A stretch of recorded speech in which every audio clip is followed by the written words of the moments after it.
There we go. Hello, everyone. Welcome to another Mental Health Monday. I am super excited to have you guys here. I see you already in the chat interacting. That is wonderful. If you have any questions while we are here live, feel free to pop those into the chat and I'll make sure that we address them because we are here for a live Q&A. We are going to be talking about addressing self-sabotage and anxiety, and specifically in creative and educational spaces. And I am joined today by Dr. Albert Bramante. Thank you so much for joining us today. I'm really excited for this conversation.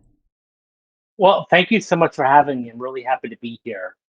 Yeah, I'll tell you guys a little bit about Dr. Bramante. He is a performance psychologist, certified hypnotist, and talent agent who spent more than 20 years helping people in both creative and educational spaces work through mental roadblocks. He specializes in tackling anxiety, imposter syndrome, and self-sabotage, blending tools like hypnosis, NLP, and mindset coaching with the everyday realities performers and educators face.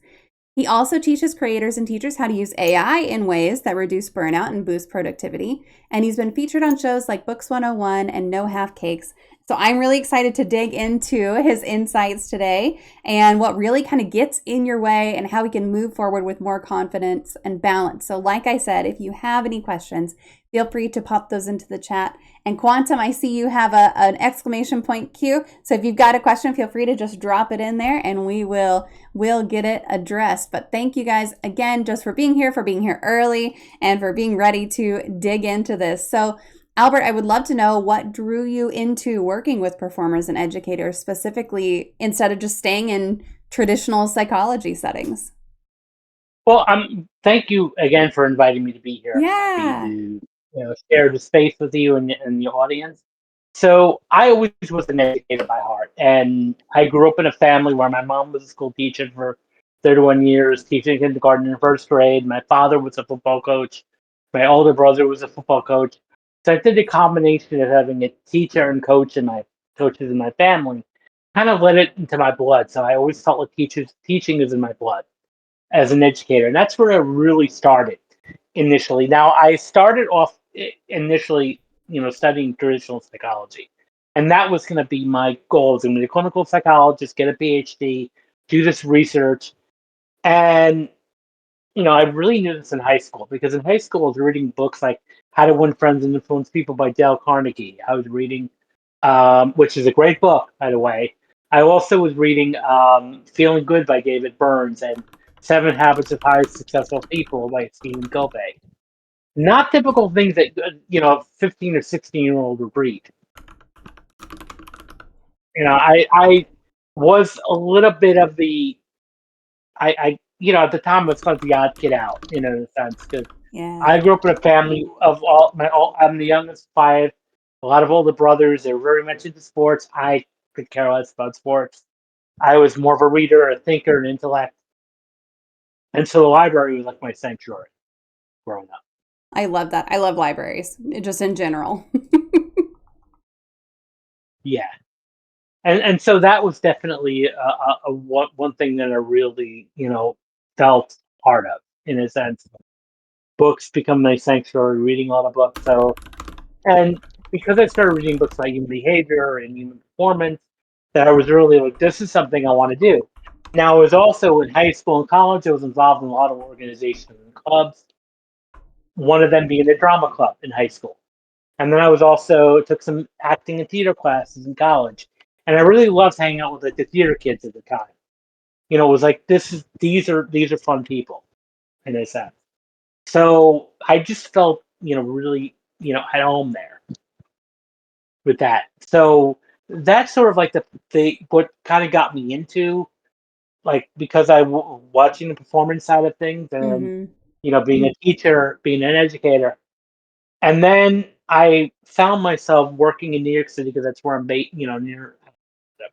I'm in New Jersey, based in also work in New York. So right around the time of 9/11, which is unfortunate, I found myself doing a lot of volunteer work in crisis intervention counseling. And then I was like, meeting actors and producers and directors, and they were giving back and also working. I said, this is my people, and And I did a little bit of acting myself. Most people who work in the entertainment industry will, did a little bit of acting themselves. And it really wasn't for me, but I liked being on set. I liked helping people. I liked helping actors. So that's what I did. I decided I was going to really help actors out more in a sense. And so that's where said I'm going to open up my first company, a talent agent.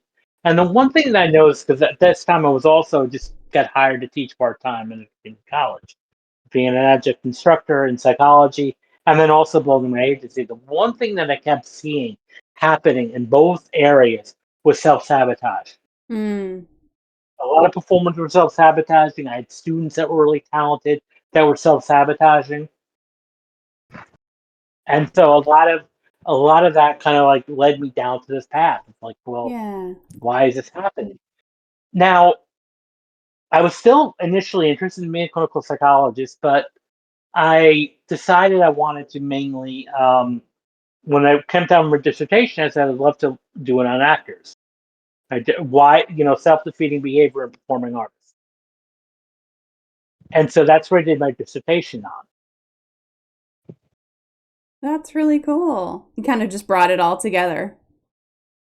Yes, absolutely.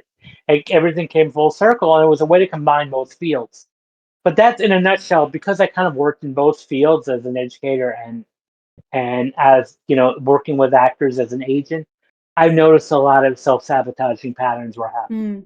Mm. Mm-hmm. And so that's kind of led me down the path of like, well, let me maybe open up as a performance mindset coach. Yeah. Very cool. So, Quantum has a question in the question queue, and that is, what is performance psychology? Is that related to performers and creatives? Well, performance psychology is really about, really looking at the mental side of performing, Mm. the mindset, the growth mindset, working with, helping people really give the best performance. And of course, it's training, technical training, yes, is important, but so is your mindset.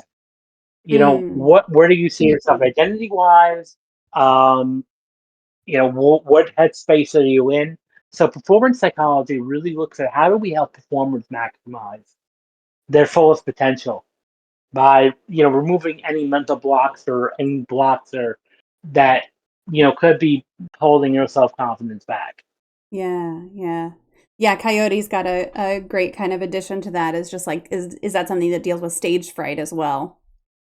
Yes, and really transforming stage fright. So, one of the things about a lot of people ask is, how do I get rid of stage fright? Yeah. And the one thing I would like to maybe offer perspective is that if you look at physiologically the symptoms of fright, it's the butterflies in your stomach, the heart elevated heart rate, maybe elevated body temperature. Um, that's also the same signs of excitement. Yeah. So I don't know if there's what I would say, not get rid of stage fright. Let's transform it into excited. So when you start to experience some sensations, look at it more like you're excited to be there, because it's almost impossible to have no feeling going up there and doing anything Yeah. when you're performing. So I would like to say it's more about transforming the stage fright into excitement. Yeah. I like that. And that's something that has worked for me in the past, because I actually am a very nervous public speaker, believe it or not. And that's one of the things that I tell myself before I go on a stage in front of people is like, okay, you're feeling these feelings. It's perfectly natural to be excited to be here. It's perfectly natural to be excited to go on here and Yes. talk about something that you're so passionate about. And the other thing I would add is just like, have a hype man. When I Yeah. went and gave a talk at a local college a few years ago, and I can't tell you how much it meant to me to have one of my coworkers there to be like, I'm so pumped for you. You're gonna do so good at this. Everybody's so like ready for you to get out there, and you're gonna represent us really well, and all this stuff. And it was great. It was fantastic. Like, just having someone there Yeah. who's there to just hype you up a little bit, because then you get into that excited mindset as well. Of course, and that's when you're excited. That's a positive spin to it, Yeah. and so like I when people, I talk, I go talk for a living, as a college professor, but I also speak on stages. I don't know. People ask me, "Are you nervous?" No, I'm excited, and that is a change. I don't experience stage fright anymore. Yeah. And because it's excitement, I'm excited to be on stage. So because I think a lot of times we see these physiological sensations, and then we automatically think it's fear, Mm-hmm. but it can be excitement at the same time. It's excitement. So if we look at it like that, I think that's important. Yeah. That's fantastic. What do you love about working with educators and performers, and what do you hate about it? Or if hate is too strong a word, what are the biggest challenges? So, I would say kind of like both the same thing, the people. With being, working a lot of times, I would say the good thing with both students and with actors is to see them passionate about doing what they're doing and to really be happy with what they're doing. And they kind of help, see a light bulb sometimes go off and help them down the path of like really reaching their fullest potential. What sometimes, I would say the thing that I don't like is when I see stubbornness in people. It's like Uh, there's some actors that aren't coachable, mm, like yet, or they're not ready yet.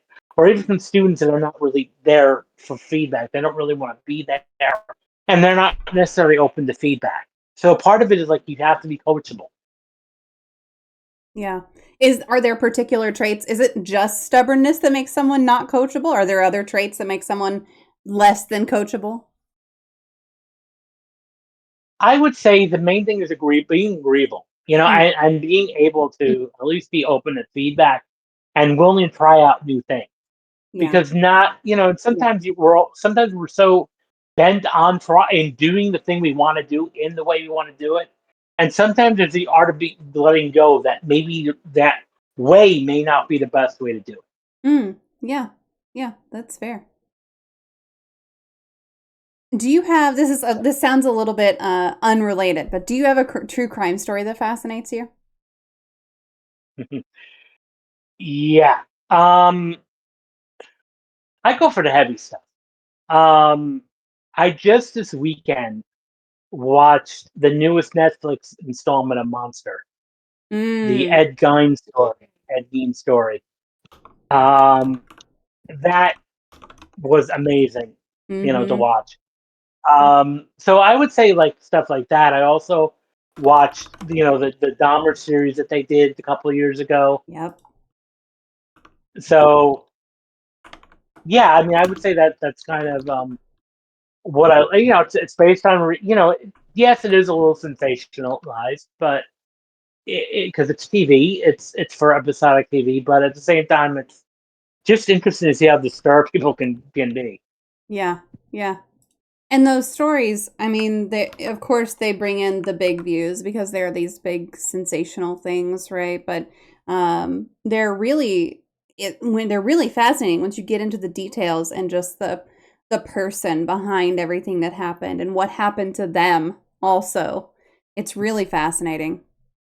Well, I kind of, of course, what they did was absolutely horrific. Yeah. People that did some gruesome things, but you also kind of see the human side of it. It's like, you know, they were tortured and abused themselves horrifically. Yep. So it kind of brings a human element to it. Again, not condoning at all what they've done. And, what they did was very horrific things. And they should, obviously they got punishments that they, Yes. so called. But you get to see the human side of things and Mhm. how really the limits we have. Yeah. Yep.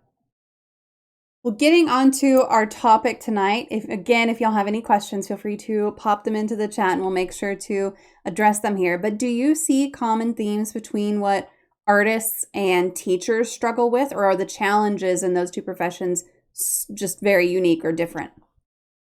I mean, there's some things, that are similar. I mean, artists, struggle a lot with forming an identity. You know, the profession of working for work is so hard.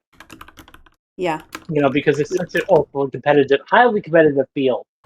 There's at least 400,000 or 500,000 actors in the United States, and only 2 or 3% of them are working at any given moment.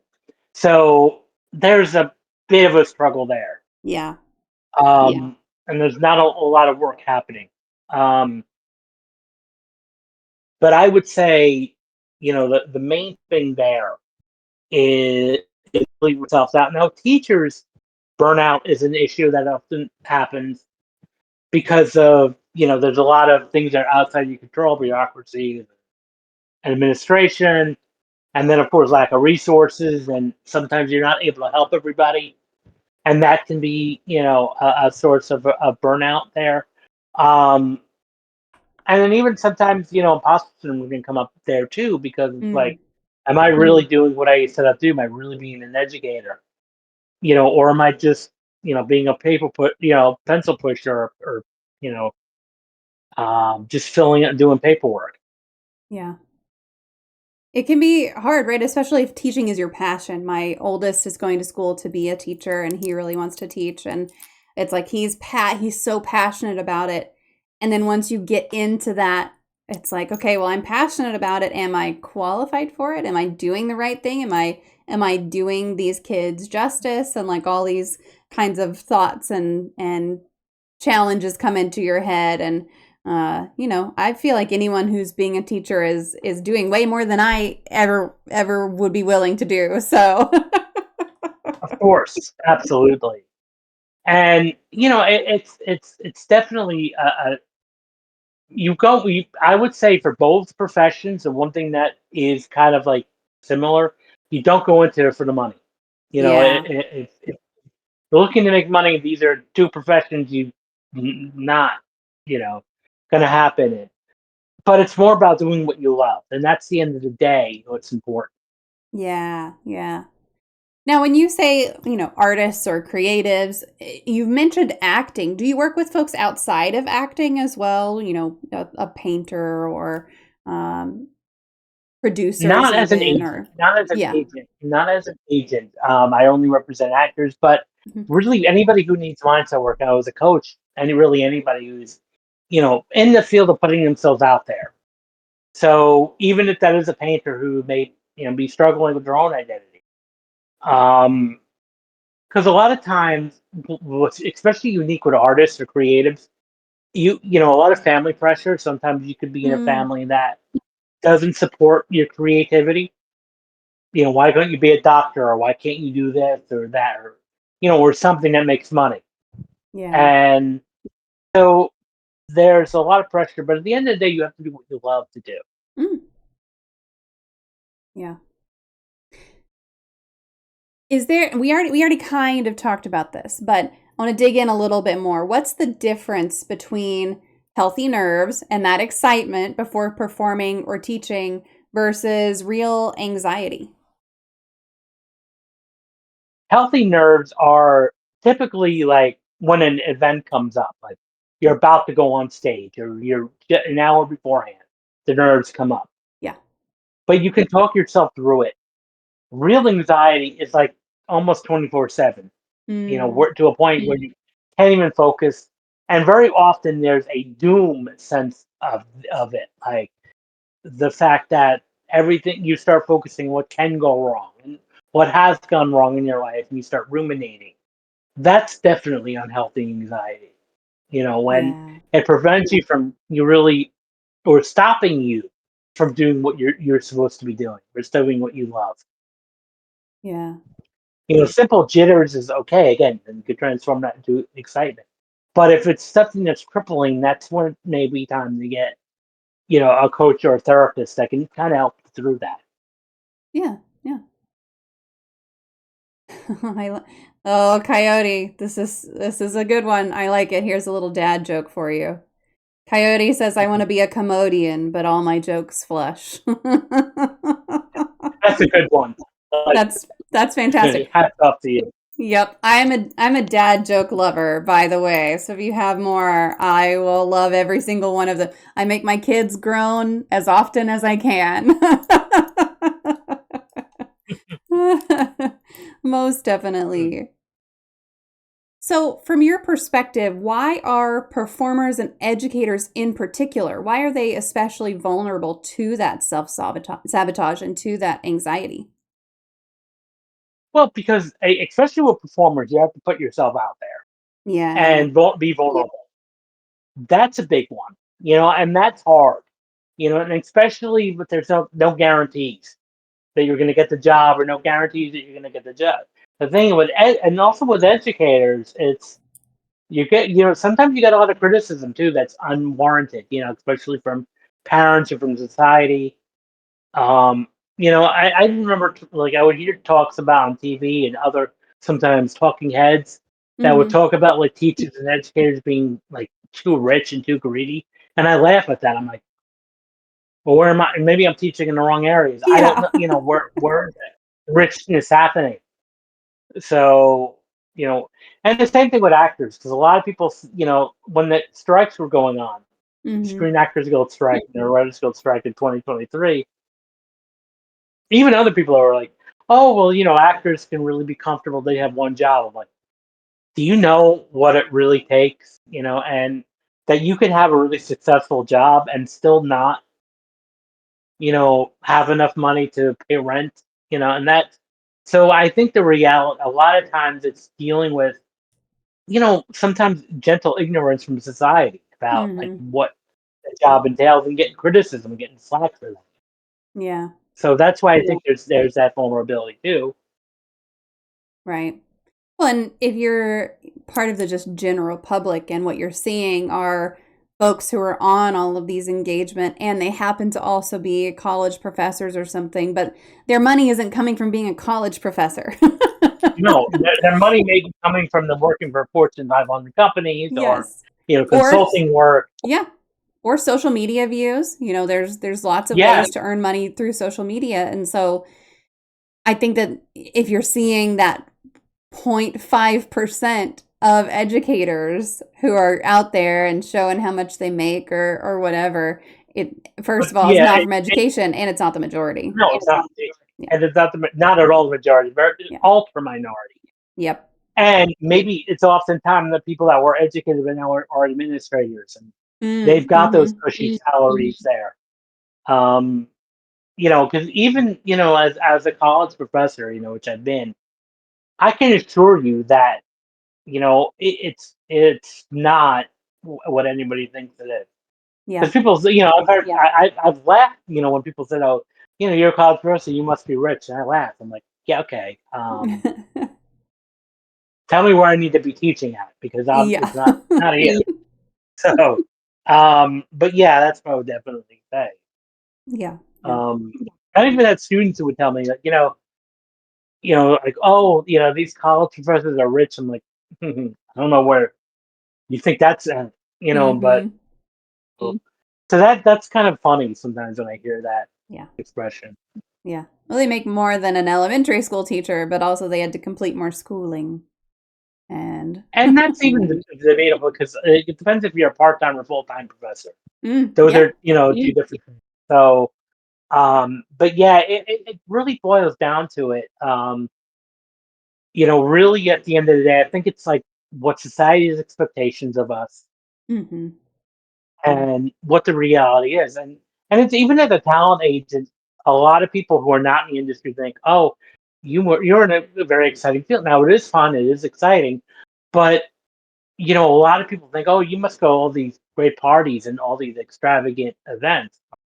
Yeah, maybe one every 2 years. If you think Mhm. about it, most of my time I'm like pulling my hair out sometimes. Like we're burying them in that oil. Like it's I love what I do, but it's not what you think. And I think sometimes that is what can boil down to it. Is that there's Yeah. sometimes a lot of hard work, and you may not necessarily see a return right away, Mm. which can burn a lot of people out. Yeah. Yeah. When you don't see returns all the time in what you're doing. Yeah. That's fair. Yeah, NATO Shido says teachers honestly should receive six figures. They influence the lives of our future. I wholeheartedly agree with that. Yeah, I would say that too. Professors do a lot, but seriously, that's we and it's just recognition. We just want respect, and a lot of times, I think with educators, we're kind of looking first to blame.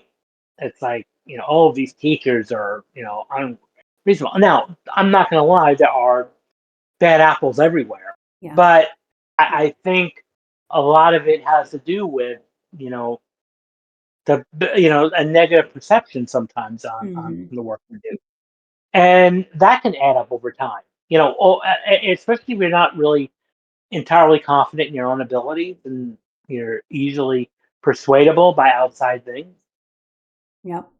We were just talking a couple of weeks ago with another guest, and we were specifically talking about SEL and how teachers are getting so much pressure on them to be like, don't do this in your classroom and make sure you're still doing this. And there's so much pressure to do the right thing in a classroom and so much focus on, well, what is happening in the classroom. And Yeah, it's a stressful or like job. making sure you meet this metric and this test and that test. And sometimes what makes it really difficult, and I'm going to say it, is sometimes these people that are making these decisions haven't been in the classroom in years. And Yeah. it's like, okay, don't really know what it's like. You have no idea what it's like, Yeah. and now, thankfully, at the college level, we have less of that. We Hmm. have something called academic freedom, which kind of why I like teaching. You'll never see me teaching in elementary, secondary school because I like the fact that I can pretty much do what I want. As Yeah. long as I'm, teaching the subject matter, I'm pretty much free to do as I please. Yeah. Because of things like academic freedom. Hmm. From your from your experience, when someone is stuck in self-sabotage, whether that's procrastination or negative self-talk or perfectionism, what's usually going on there underneath the surface? A lot of it is fear, Mm. and the one thing that we're seeing with perfectionism and procrastination and all that is even unresolved childhood trauma that may need to be dealt with. And that's really procrastination and perfectionism are symptoms of that.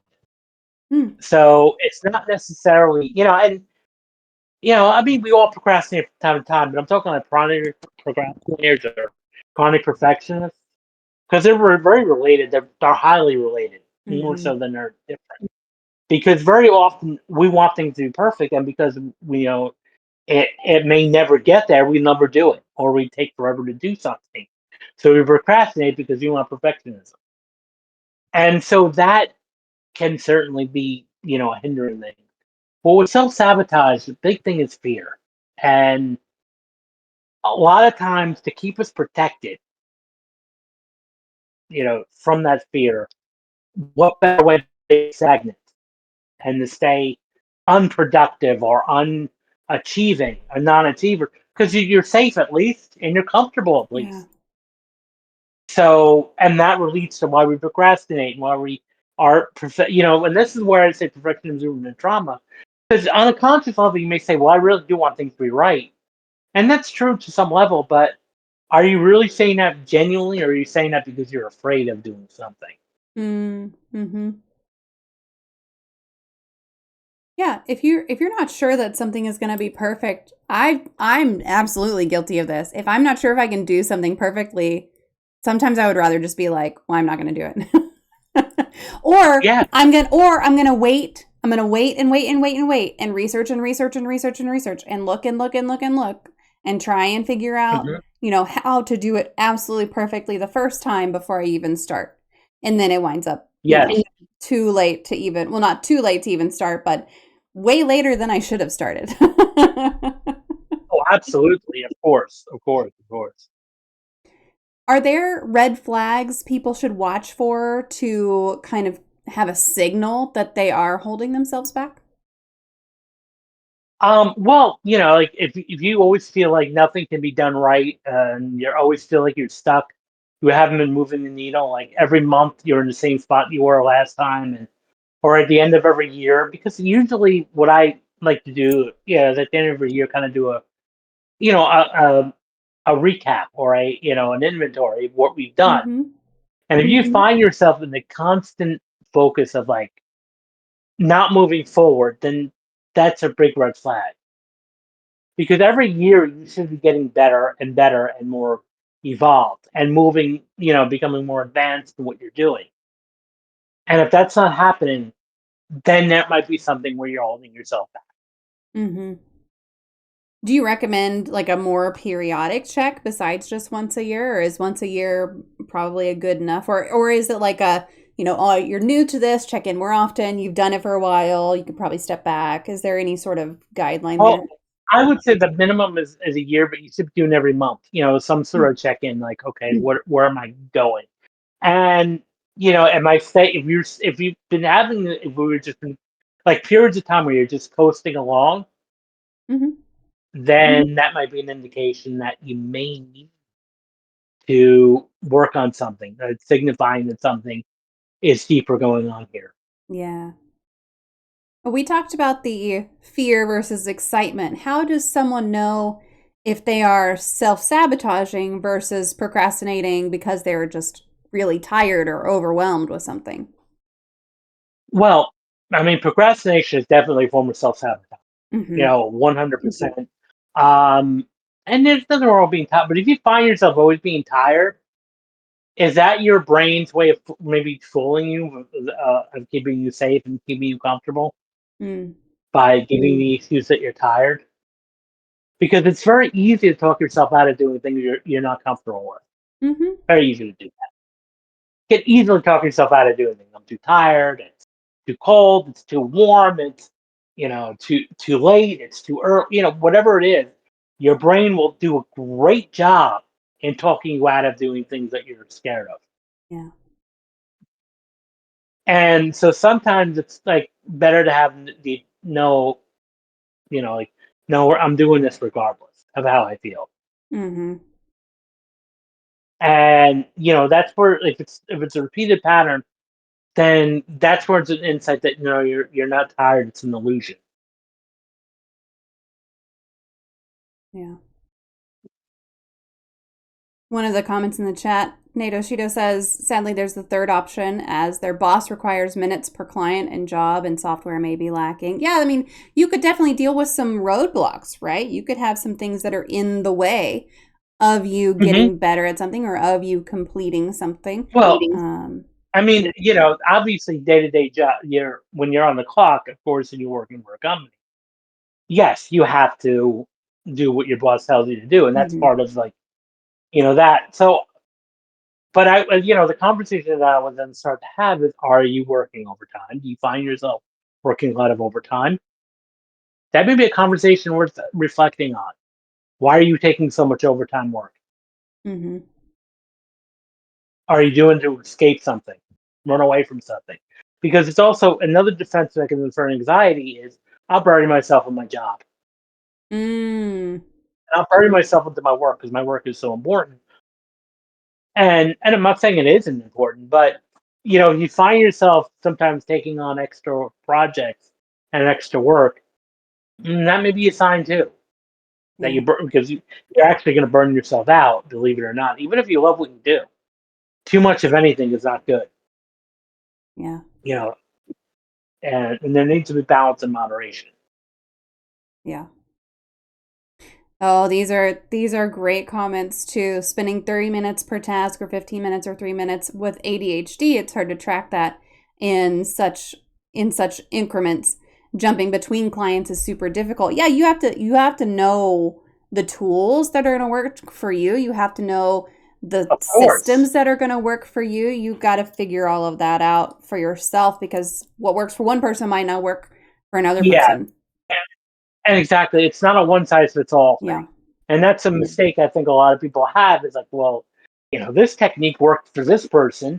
And that's why, like, now, I'm an author and I love books, but I'm going to tell you one thing that, not every system is going to work for everybody. Not every approach is going to work for everybody. So, at the end of the day, you have to do what works for you.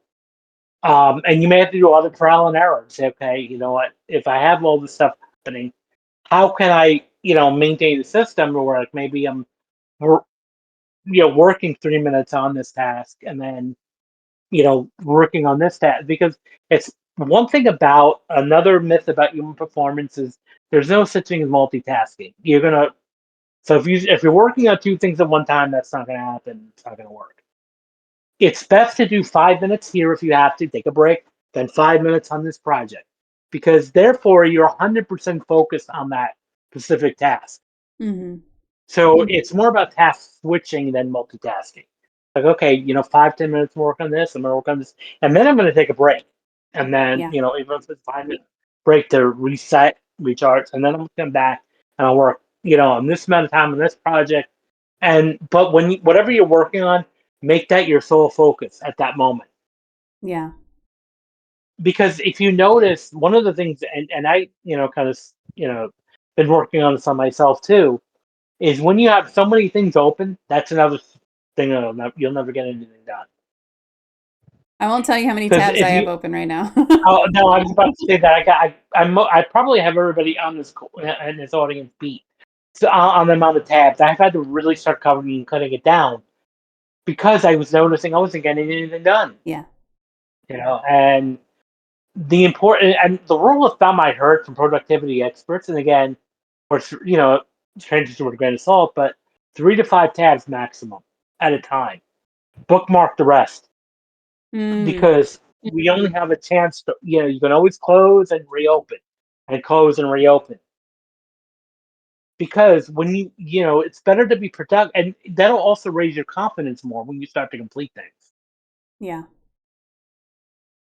6 tabs, but one is this stream. I mean, this stream doesn't count. The stream doesn't count as a tab. It's fine. Yeah, yeah, 6, yeah, whatever. Yeah, 7, yeah, 8 yeah. now. No, that's fine. Yeah. I remember one time, and I'm calling myself out on this, but it was like I had 82 tabs open. I'm like, no, mm-mm. I'm like, and if you look at it, like I think even Chrome was probably saying enough, Yes. and and the truth of the matter is that most of these tabs, honestly, I wasn't really looking at, Hmm. and that's where I'm like, that's where like when I learned about the 3 to 5 tab rule, it makes perfect sense because that's all you're really focusing on at the moment. The rest you bookmark. Or there's a nice Chrome tool for anybody who uses Chrome called OneTab, which actually organizes each work session that you have. The tab, when you close it out, so it will save the tabs that you have. And this Oh, way you can just click on the interesting. extension. You just click on the extension and there opens a tab. And so you're not losing out because there's sometimes that fear of missing out, or what we call FOMO, or if I close this tab, I'm not going to have it. Oh no. Yeah. But not if you have it in one tab or in your favorites. It's still there. It's just you're not overwhelmed. Because the Hmm. one thing about human performance, when we have too many choices or too many options, we get nothing done. Mm. Now you may think it's the actual opposite. It's like a paradox. When you have too many choices, because like if you have like for example, like I have a lot of books on my bookshelf that are not open yet. I have to make a commitment to read a certain book at a certain time. Because if I stare at this and say, what am I going to read next? I'll be going through for an hour or two later and I have nothing read. Yeah. So I think the whole idea here is to be intentional. Mm. Do one thing at a time. Hmm. And even two things at a time, but make sure you do them separately, not together. Like, don't be, writing a report and checking your email at the same time. Yeah. Yeah. Again, um, and most of the time it's an addiction. A lot of times with tabs and all of that and social media, it's an addiction. It's dopamine. Mm. Like it's your email. Unless you're like really important business decision, most of the time you can get away with a half hour without checking your email. You can get Yeah. away with not checking your social media for an hour. So because a lot of times people will have tabs they'll have like Facebook, Instagram, TikTok open, and they're trying to do work at the same time. Not going to happen. I can tell Hmm. you that right now. And I'm speaking from experience. We have to close it out. Yeah. And then when on your break, open up the apps and look, and then close the apps and go back to doing what you're doing. Um, Keep in mind that with even with Chrome or with Facebook and Instagram, it's designed to keep you focused on the Yes. sites. It'll give you that illusion you need to have this open. Newsflash, you don't. Yeah.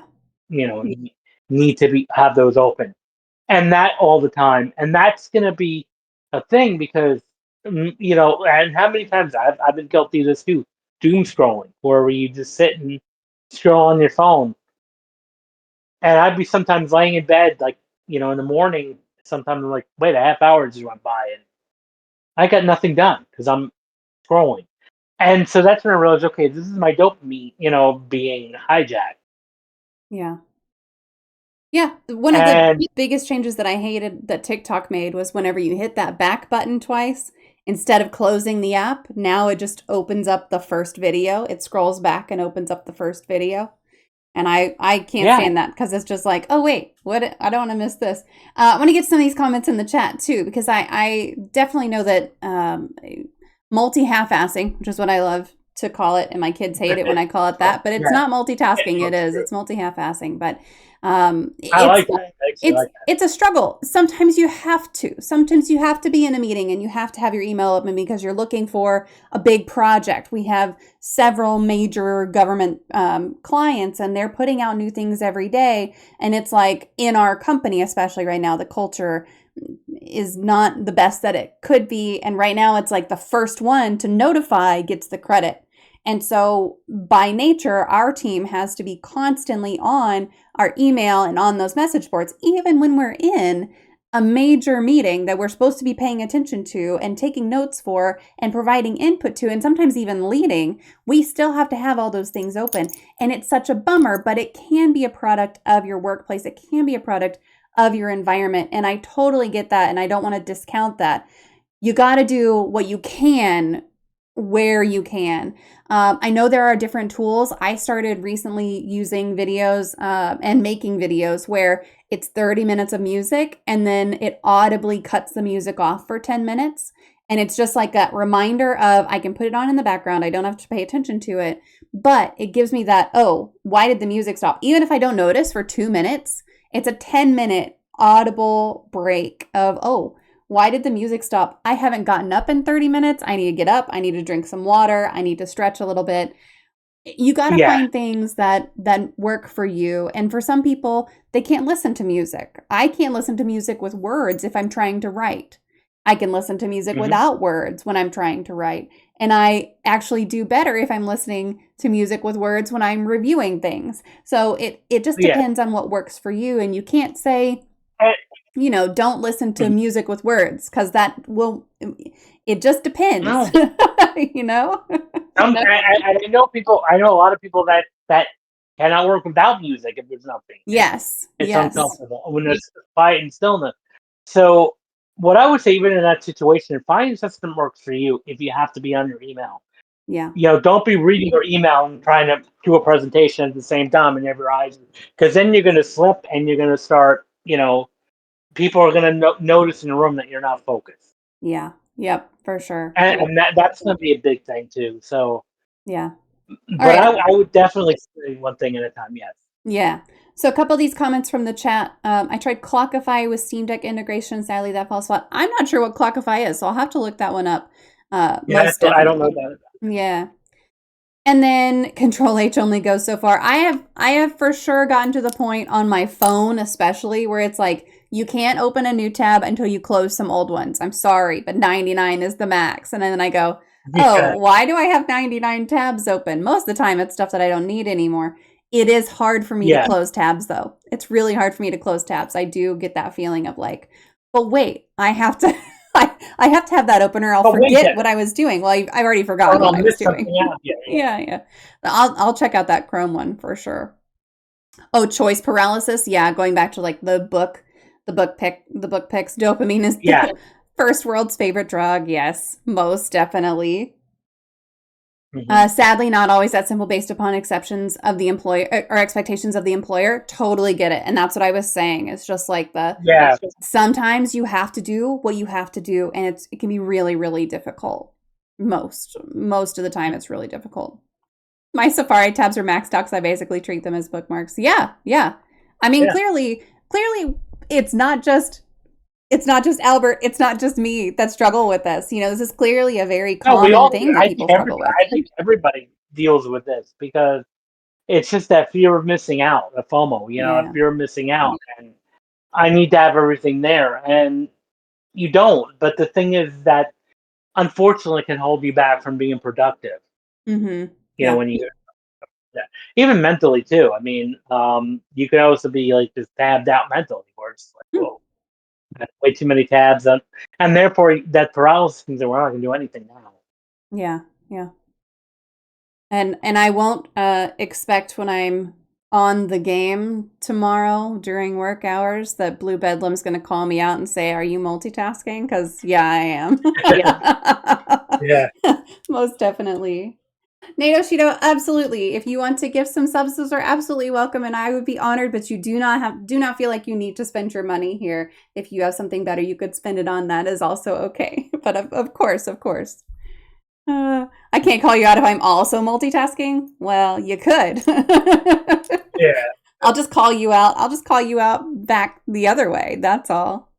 Thank you so much Yeah. for your support. I really appreciate it. My plate is full or I'm all out of spoons. Yes. Yeah. Sometimes you can be out of spoons. And sometimes you can be too full of forks. I don't know if y'all have heard that term as well, but the spoons one is something that I think a lot of people are familiar with. But the forks, it's like if you've had too many things piled onto you in a day, that can also really contribute. So it's not that you're out of Oh yeah. things to give, it's that you've taken too many things in, which is a whole other thing. Mhm. So getting back to the that's not a word, self-sabotage piece of this, what are some small practical steps folks could try today if they notice themselves spiraling into that self-sabotage? I think, well, the important thing is to have insight because that's a very important thing.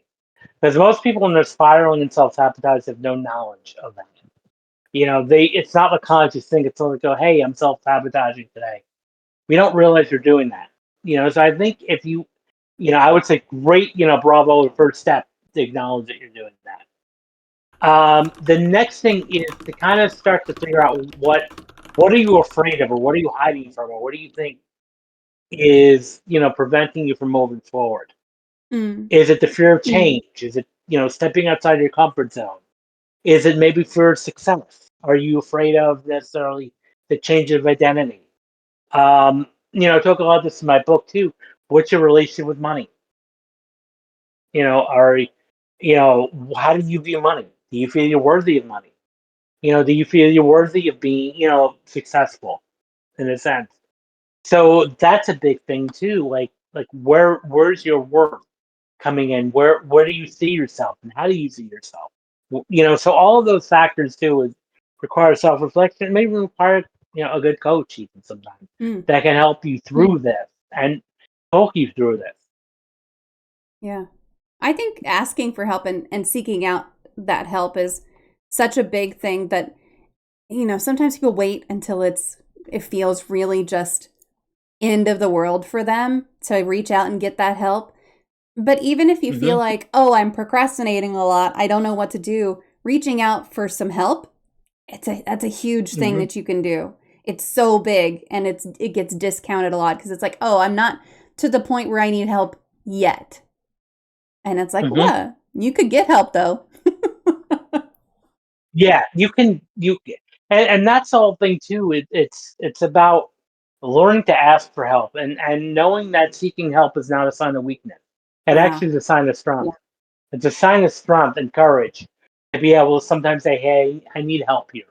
All right, and we're a collective, as society, we're social animals. We're meant to be in communication with each other.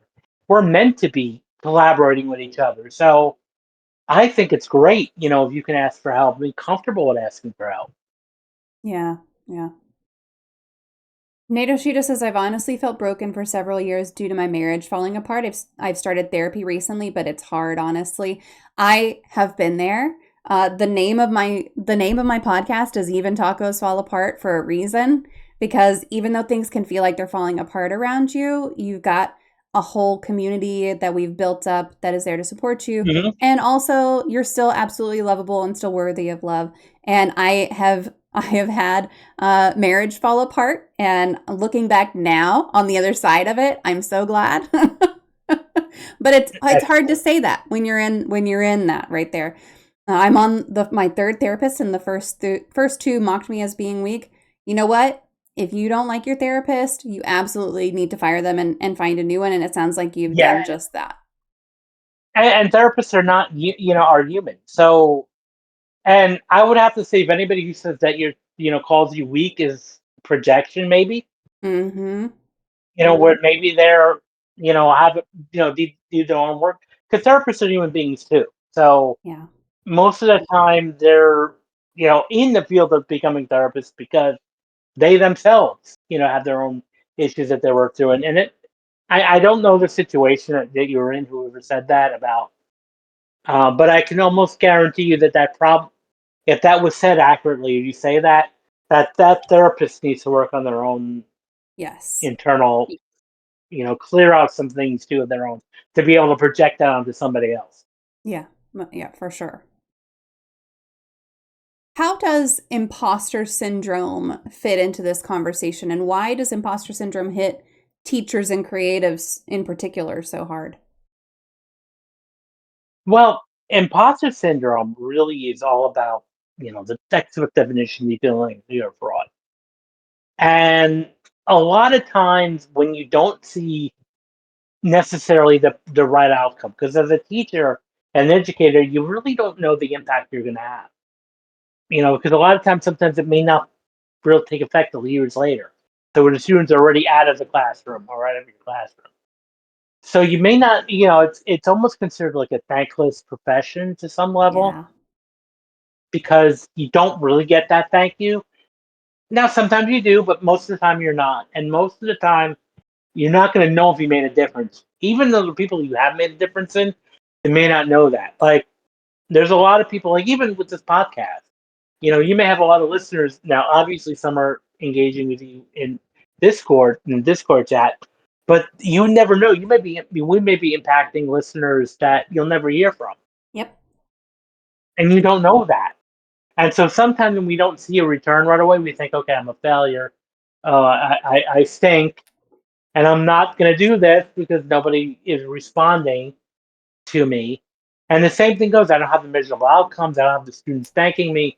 So therefore, am I doing the right thing? Am I really dying to be a teacher? Am I? And then you start having these racing thoughts like, well, maybe I am a failure. Maybe I am people are going to find out I don't know what I'm doing. And that can happen. And the same thing with like artists. It's like, especially if you're an actor who hasn't had a job in a long time, it can start to, am I Mm, doing the right thing? Am I in the right profession? Am I a really good actor? yeah. And am I an actor if I haven't acted in so long? Yes. I Hmm. know, especially for teachers and content creators as well, and musicians and everything. I know that the smallest message, and I know this from my own personal experience, and also now the experience of my oldest, who just had something happen to him over the weekend, where someone reached out to him and was like, "Hey, I miss having you in the classroom," uh, and it's just the smallest message can make the biggest difference. So, on the heels of what Albert was just talking about, if you have someone who has impacted you, just send them a quick note and say, "Hey, I love what you're doing." That tiny little Yeah. message can take that person and make them feel like they are doing something that is valuable, that is worth it for a year. It's crazy. Yeah. And you never know, even the a good job or telling somebody that, their message Hmm. was important to resonate, it may be the biggest confidence boost you'll ever, give to somebody Yeah. who maybe, because you never know. Some people are very close to giving up because, again, and I'll use even the example of content creation. There's a lot of times, I've done this too, where I'll make a post and I don't get a response, and I'm Yeah. thinking, okay, did this stink? Did this not land? And then maybe a month later, somebody said, "Oh, I love this post you made," and I'm like, "But you never, I never heard from you or didn't get any of that, Yeah. likes or comments." But yet now I know, so you never know, and that's why like we have to just keep going Yeah. and keep, no matter what metrics we are experiencing short term, is to just keep going and be consistent. Mm-hmm. Because even if you reach one or two people and change their lives, that's worth it. Yes. Yeah. Absolutely. Coyote says I'm a man and it took me years to get over my 10-year relationship. And that's fair. Like it's Well, it no matter how long it takes you to work through things after they end, it's and I was personally, I don't know how much y'all know about my story, but I was in an abusive marriage and I still had moments of like, I'm sad that it ended. I had to go through that mhm, grieving process because it's something that you're in for yes, so long, even if it's an unhealthy situation. So even if you were in something that was a healthy situation, you're going to grieve when it ends. And it's okay to grieve when it ends. It's okay to have to work through some shit whenever something that long ends, or even if it was a shorter relationship, even if it was just a year, even if it was only six yeah, months, there's still things that you're going to have to work on, and that's okay. It's okay to need to work on yourself, and it's okay to need to heal, and it's okay to need some time to do that. You're not going to be hmm in a situation where you're better, quote unquote, overnight. That's not how life goes. yeah, and there's no set rule. Everybody grieves Mhm. and mourns in a different way, and yes, when anything, we don't just grieve when somebody dies. We grieve when things end. It's Yeah. all about how we deal with that. And a 10-year relationship is a long time. Yep. Because I know the person said, there's a lot of your identity is gone, your Yep.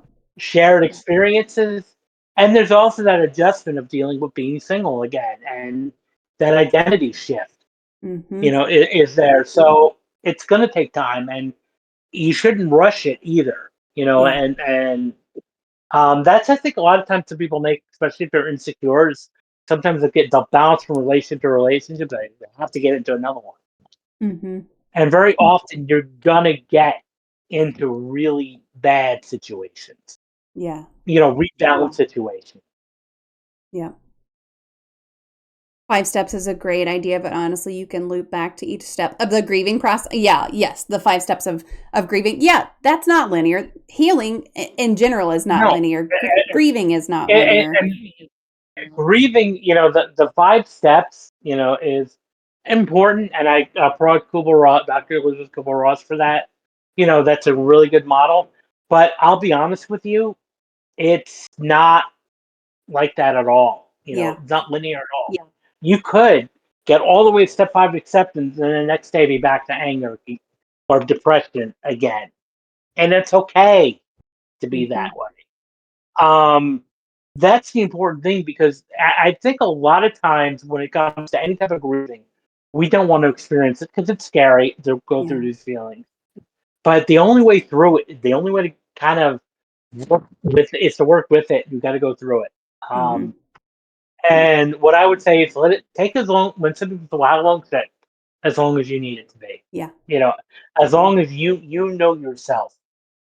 And now if you meet somebody and they make you happy, then go for it. But don't rush it. Yeah. If you're not ready, don't rush it. And that's what I would tell someone who says that. You know, take your time. Yep.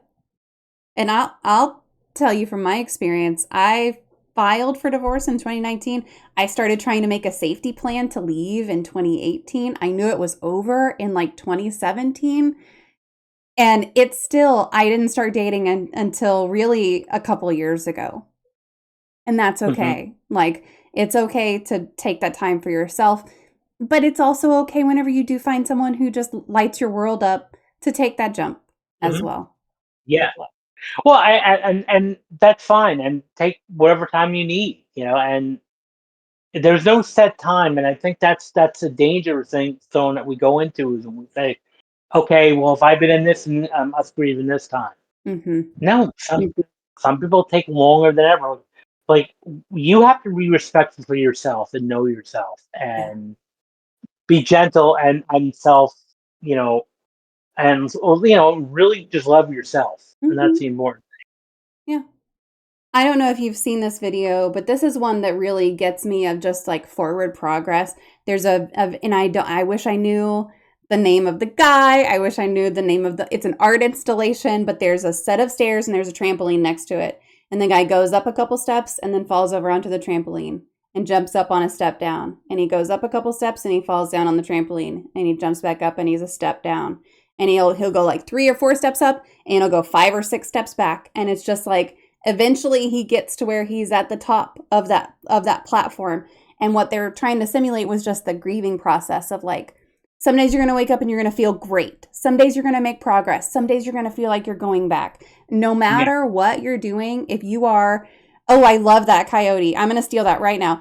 If you are restarting living every day, I think that that's yeah, really something that you just have to look at as like, treat yourself with that kindness every day, no matter what that day looks like. Coyote said, I'm talking to my of therapist course. weekly and I'm restarting living. And I love that. I just stole it on the fly. Yeah, no, I like that too, restarting living. But absolutely, and take the time that you need, Yeah. and it's really just about self care and self love, and yeah, you're gonna move. There's gonna be days that are gonna be harder than others, and days that are easier than others, and Yes. there's no right or wrong way to go through it. I guess the only time would be like when you try to deny it or try to push it, Hmm. but through to you. Like even in whether it's tragedy or breakup, I'm more worried about the person who seems to have it together than Mm. I'm about the person who's distraught or messed, emotionally, what you call a wreck. I'm more concerned about the person who seems a little too together Yeah. because I feel like eventually that's denial Mm-hmm. talking, and then eventually that denial is going to fade, and that's when a real pain is going to happen. Mm-hmm. Yeah. Well, it could be a mask too. Like I was that person who really looked like on the outside had it all together. On the inside, I was depressed as fuck. So like it could just be an Yes, absolute mask. And I it, was a little it's like bit in denial, but yeah, it could be denial, it could be a mask. There's something to that. yeah, it's like the smiling on the inside, smiling on the outside, crying on the inside. Yeah. And as long as you're respectful to yourself, but even so, that can be a mask and that can be harmful too. Mhm. Because you're not being really authentic. Yeah. You're trying to be maybe something you're not, or trying to be upfront or trying to appear too strong. Yeah. And you need to be compassionate about yourself too. Most definitely. Now, you use hypnosis and NLP in your work. For listeners who may not be familiar with those, what are those tools and how do they help with anxiety and confidence? Well, a neural NLP stands for neuro linguistic programming, and that means like using language and the nervous system to kind of rewire your thoughts and change your thoughts and change your beliefs, and even eventually change your behavior. It can work well with anxiety because it'll start to challenge, your beliefs even on the subconscious level of what creates an anxiety and changing that programming. So like maybe you had overbearing parents growing up or not or neglectful parents that kind of added to your own belief. So it's kind of like changing that perception of that even your perception of your past.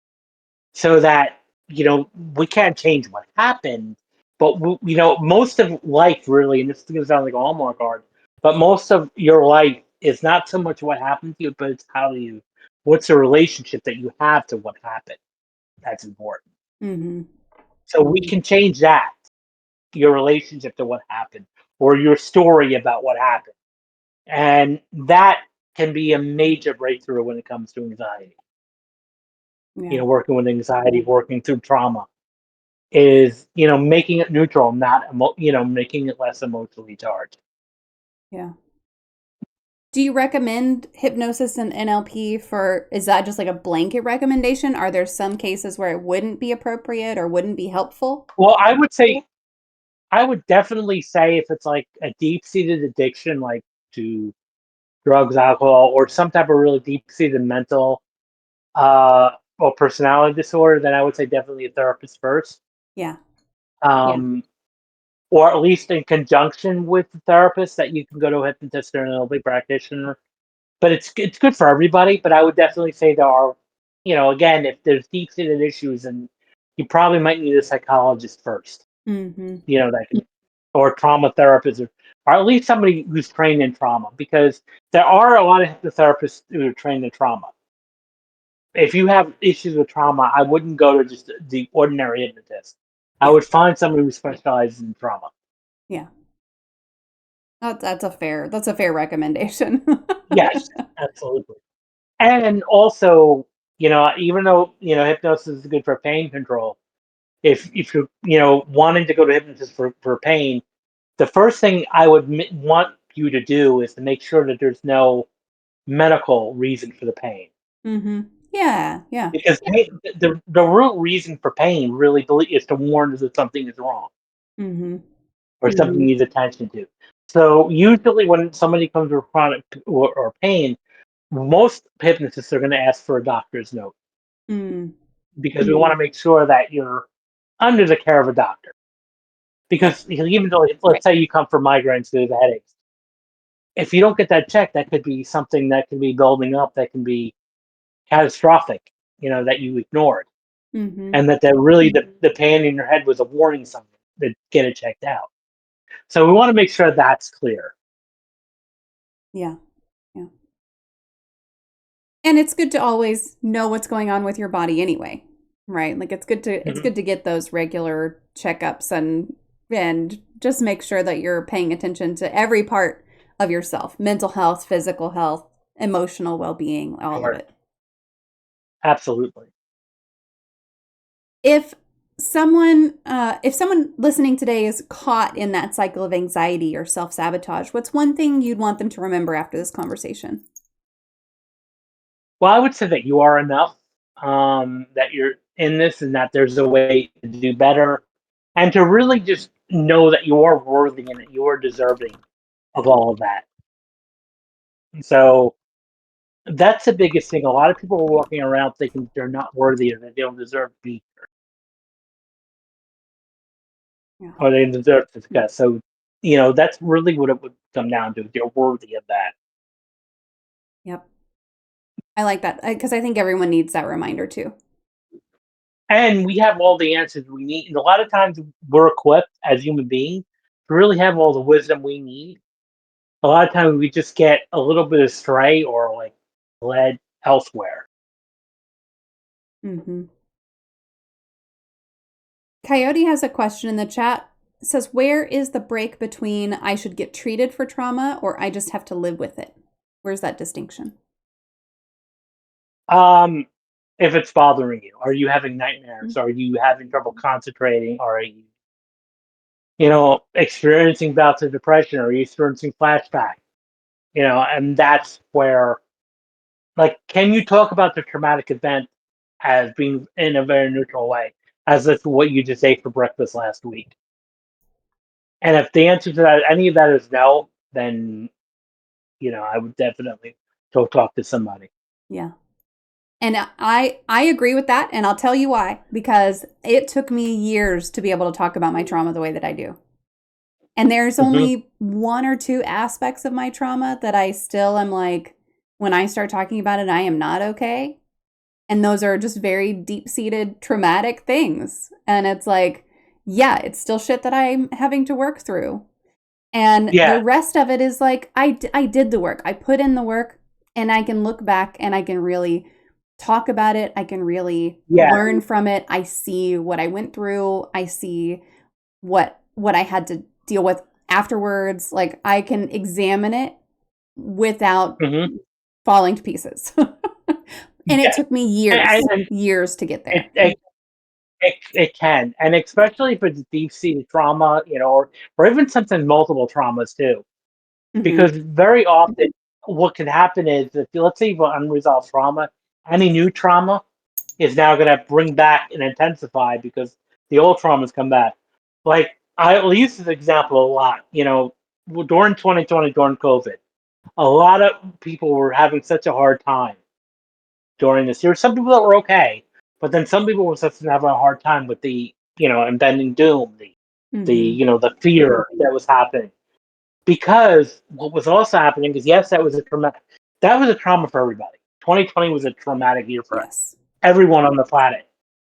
But if you are also dealing with other traumas in your life that weren't resolved, 2020 just became a whole lot worse for you.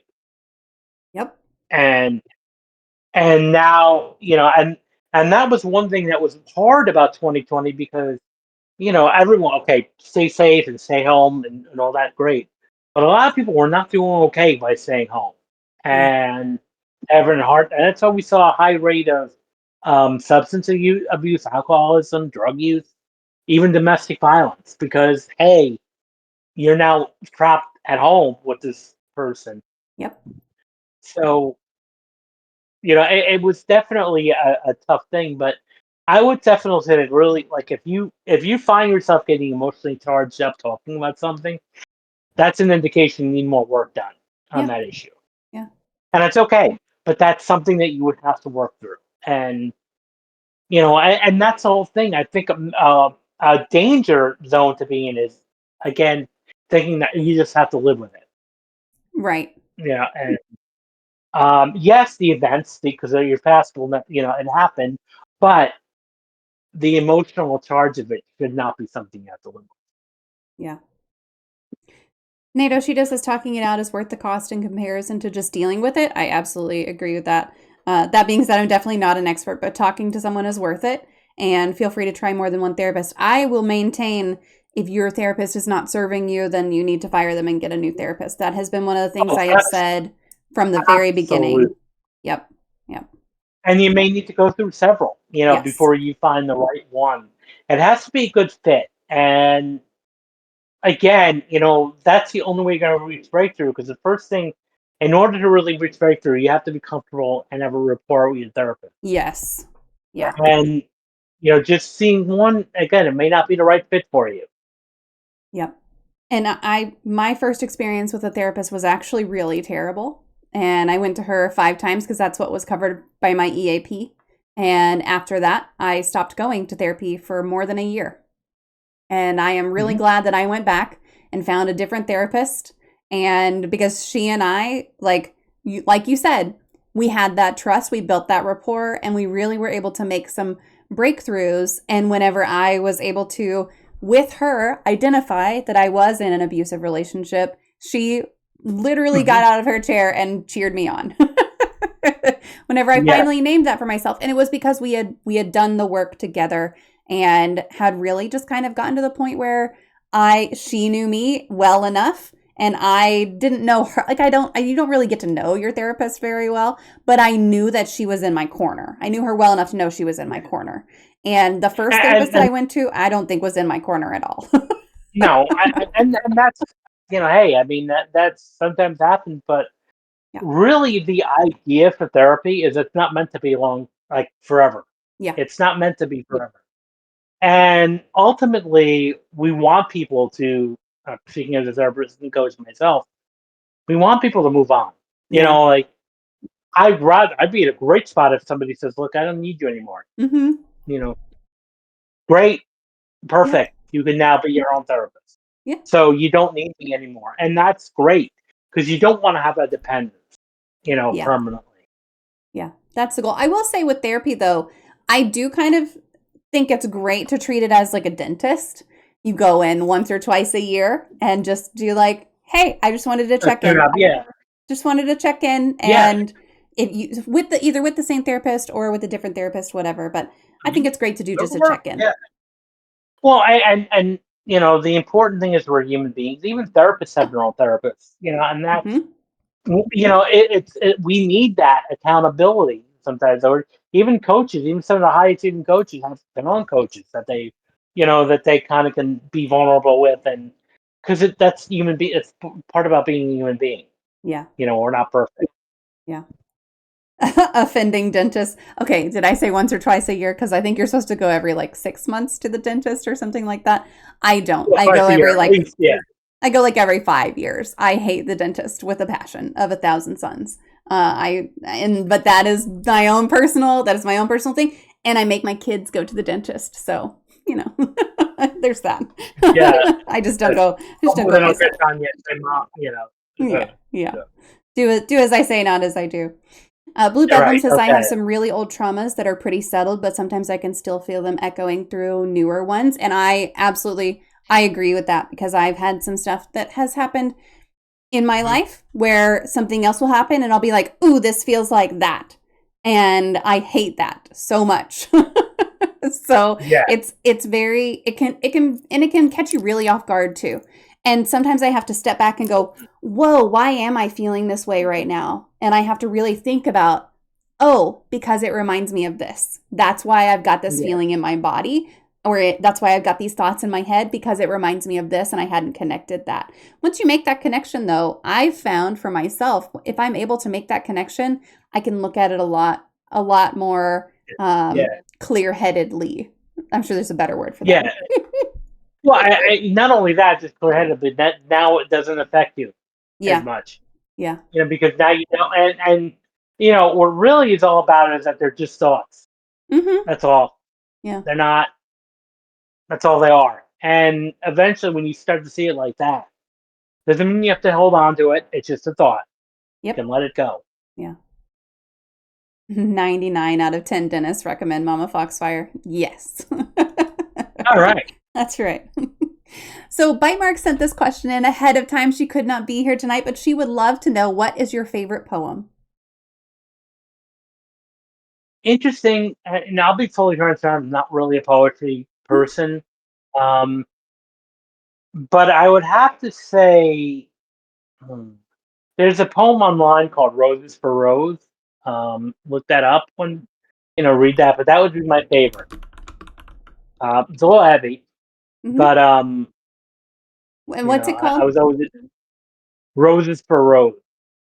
Roses for For Roads? Rose. Okay. For Rose, like Rose is the name. Oh, okay. So it's like an Oh, yeah, yeah. oxymoron. Okay, yes. Got it. Okay, I'll have to So, look that one up because I'm not familiar with that. Although it sounds familiar. So I'll have to look well, that one up it and was find it. pretty much like in the late '90s. It was like a very popular one that was going around. Mm. So it definitely is. It's definitely an emotional one. It's not an easy read. It's an emotional one. So Yeah, just want to forewarn everybody if you're going to check that out. So gotcha. Yeah. All right, I'll have to find that one because I'm not immediately seeing it, but that's okay. What is your favorite life hack? I mean, I guess just NLP, really. If you think Mm, about it, being able to know that we can change, and change our belief system.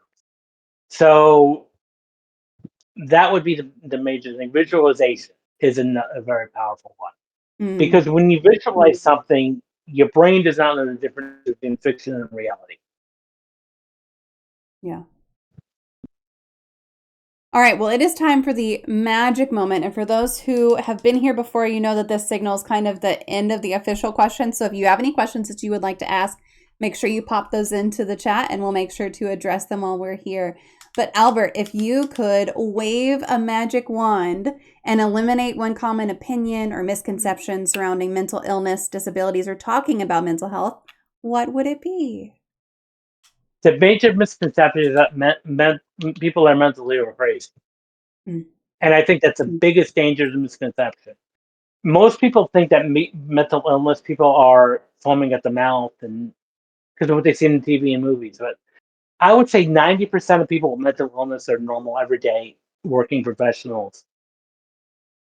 Yeah, So I would say the biggest thing is the stereotype yeah, of that the mentally ill people are crazy. And they're not. yeah. And I'll add in there to that, 1 in 5 people will experience a mental illness, a diagnosable level of mental illness every single year. And when you expand that over someone's lifetime, it's 1 in 2. So the chances Well, are I was you'll going to repeat experience that. something at some point. Yeah. You or someone you absolutely love with all your heart will experience something. Yeah, I mean, depression and anxiety are considered mental illnesses. Yep. I think everybody on this planet has experienced depression at one point, anxiety at one point. Yeah. So there you go. Yep. Well, I will post your socials one more time so that if folks would like to connect with you, they can go ahead and do that. And Albert, I'll just turn it over to you. If there's anything we didn't get to talk about or anything you want to throw out there as far as resources or anything to promote, I'll just let you do that while I post these links.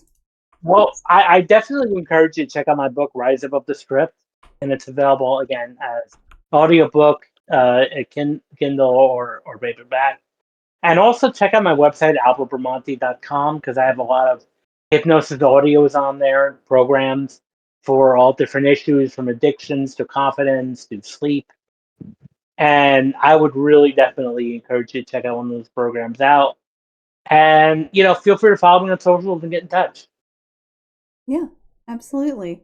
The link for the website is right there in the chat for you. It's albertbramante.com. And the books, the audiobook is the audiobook on the website as well. You can, or just go to Amazon. I think I put that in my link tree. So, Yeah, but definitely perfect. look that up on Amazon. Cool. All right. Okay. Well, thank you so very much, Albert. This was Thank a you. true pleasure to have you on here. I am really, really grateful that you were able to take the time and join us, and everybody who is here in chat and asking questions and engaging. Thank you so much for being here and for being a part of this community. I really appreciate you guys. But yeah, thanks. Well, thank you. Thank you so much for having me. Absolutely. Okay, chat, give me just a minute. I will be right back. Stick around.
All right. Thank you guys so much for hanging out with me for that. Oh, why isn't... Oh, there it goes.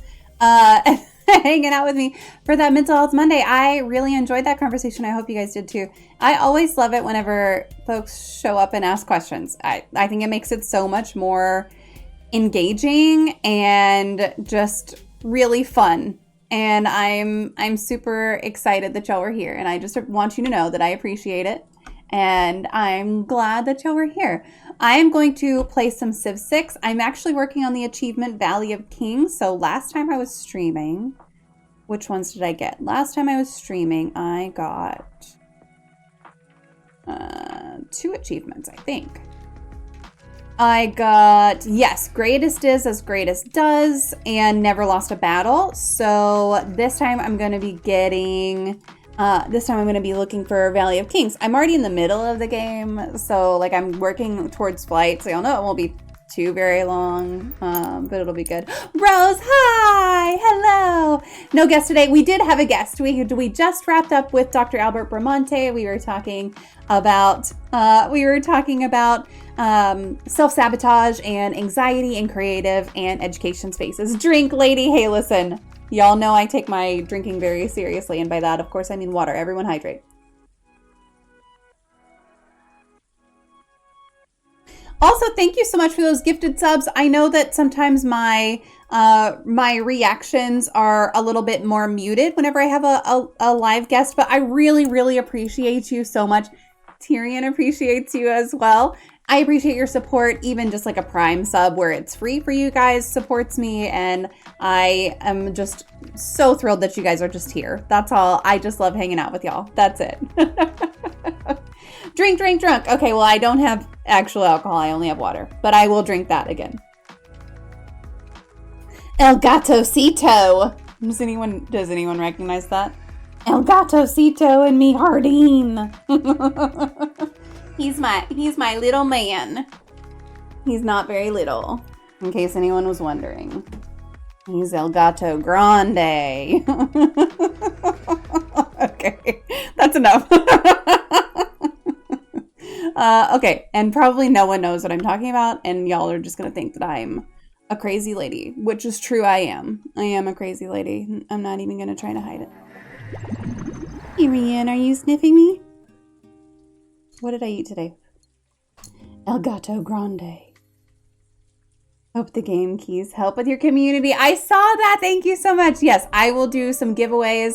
Also, I don't know why Callie has turned her camera upside down. It's literally, like, I see it over there. It's literally facing the ground. I don't know what her deal is, but she has fucked up her camera again. I know it's not a shock. She does it all the time. I saw that. I will do some giveaways probably in Discord, but maybe I'll do one on like Wednesday. Whenever I stream again, we'll have a game code giveaway. Thank you so much. I really appreciate that. I really appreciate that.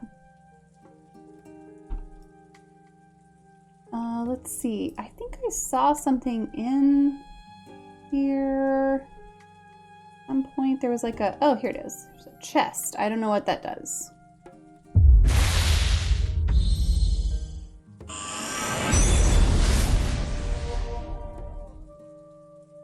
Not looking for credits, just paying it forward. I will absolutely give you the credit. Like, I'm not even worried about it because I think that that will bring more people to what you do.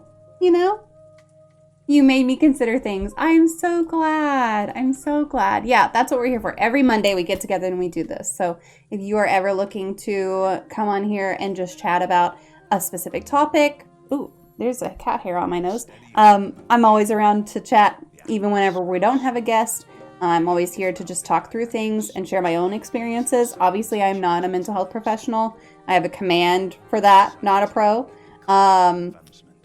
But it's for sure like a just, you're always welcome to come here. And whenever I do have a guest, you're welcome to come and ask questions. it's always fun, and it's always just something that I at least enjoy. If I get an open spot in my Steam family, I'll probably invite you to it. That is so sweet. I appreciate that.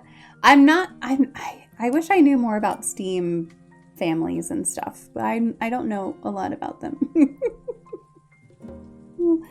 I'll admit. Okay. All right, so I'm playing as Ramses II. And here's our situation. I'll just run through our situation real quick. This bitch, England, Eleanor, rather, has already tried to come at us, and so we're prepared to come at her once we get flight. If Tib is here, he knows what's happening. And that's what we're kind of going for. We've got some stuff over here. This guy looks like it might flip to us, which is great. We'll take it, for sure. When did the Cold War end? Oh, this one. I have to look that one up. I have over 1,700 games in Steam. I don't have that many. That's a lot. That's a lot, you know? I was just looking at all my unplayed games. There's the bomb. Just looking at all my unplayed games. I have so many unplayed games.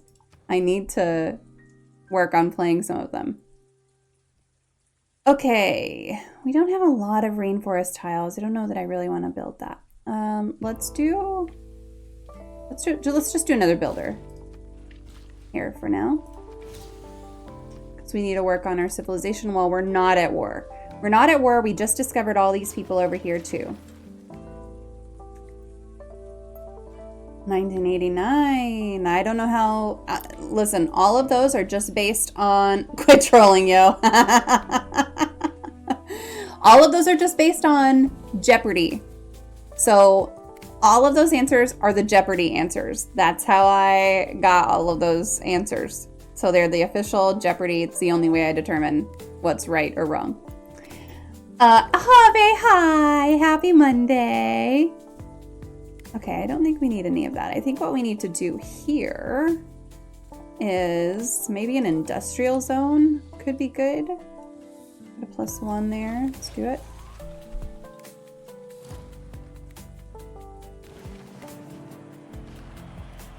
Another hydrate. Y'all gonna make me have to pee.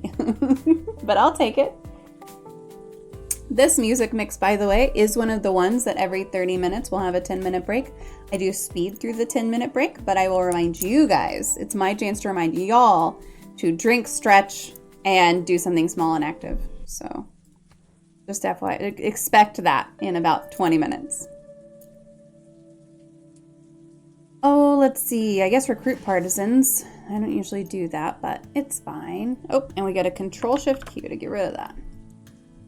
We could use another bank situation. Diplomatic quarter.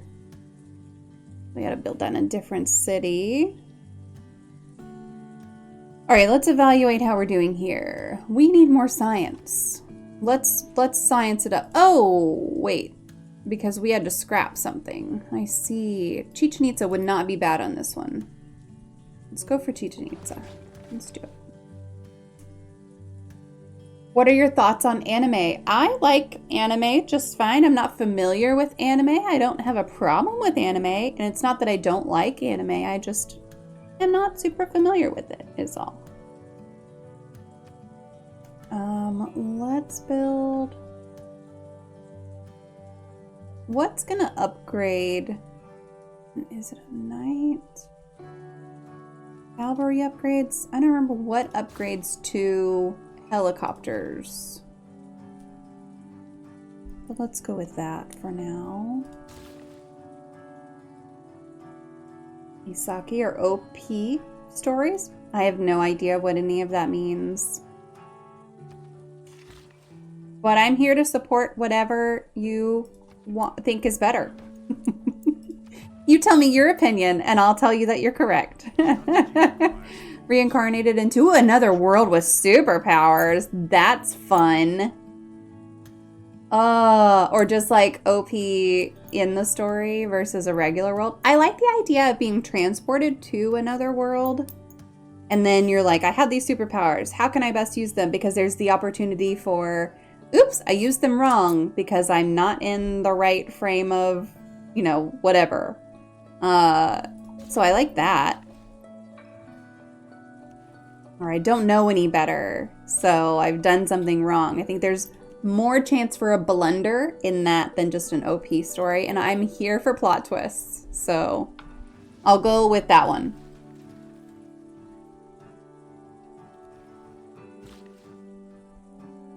Okay, let's send you down here.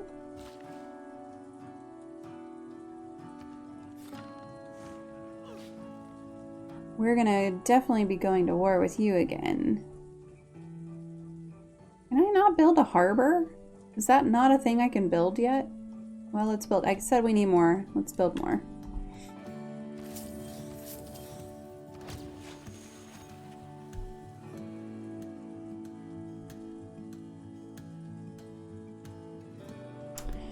There are hero stories and villain stories. Ooh, villain stories. I'm also here. I love to listen to John Marr's books, and those are a lot of villain stories.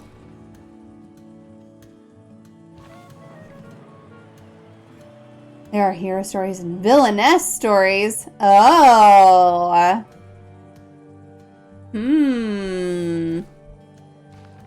Like a Cruella situation?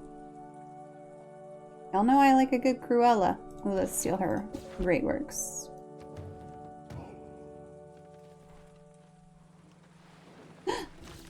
Something's attacking me.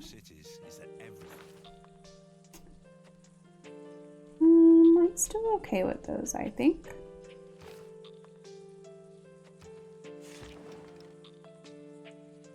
Newer Cruella, definitely. Yep, I like that. Okay, let's get you back here then.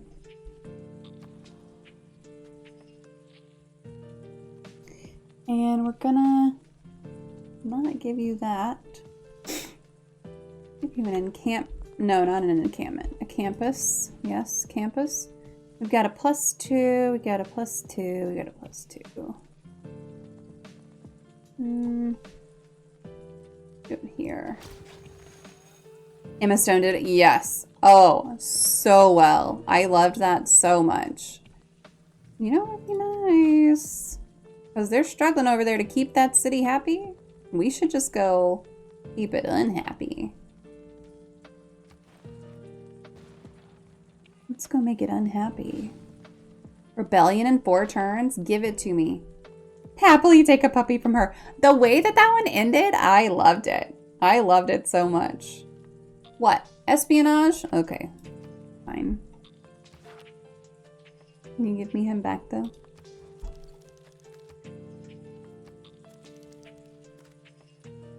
Oh, no. Good deal. Give me my guy.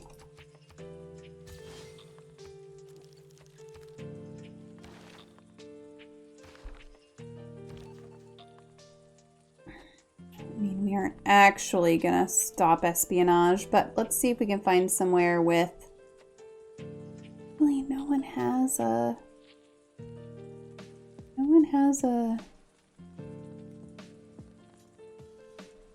commercial hub that I can steal from yet. That's rude. Well, let's go... Yeah, Plymouth and get Birmingham. Let's go to Birmingham. Mostly off topic, but I can't help myself. Did you see that Lego came out with the Cruella car recently? The DeVille? Oh, I did not. I love that.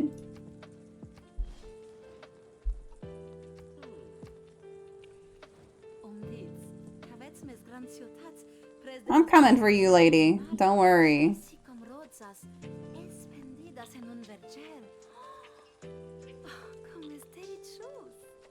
Your days are numbered, honey.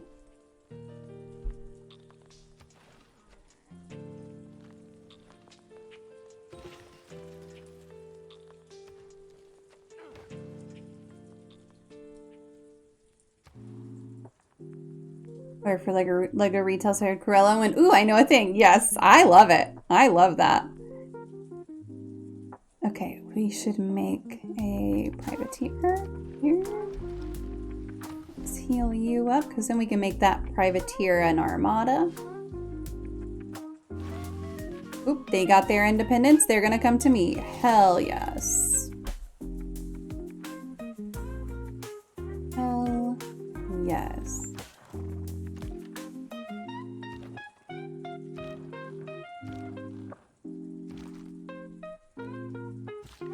Cannot flex Lego as my employer. No. None of us but Have can.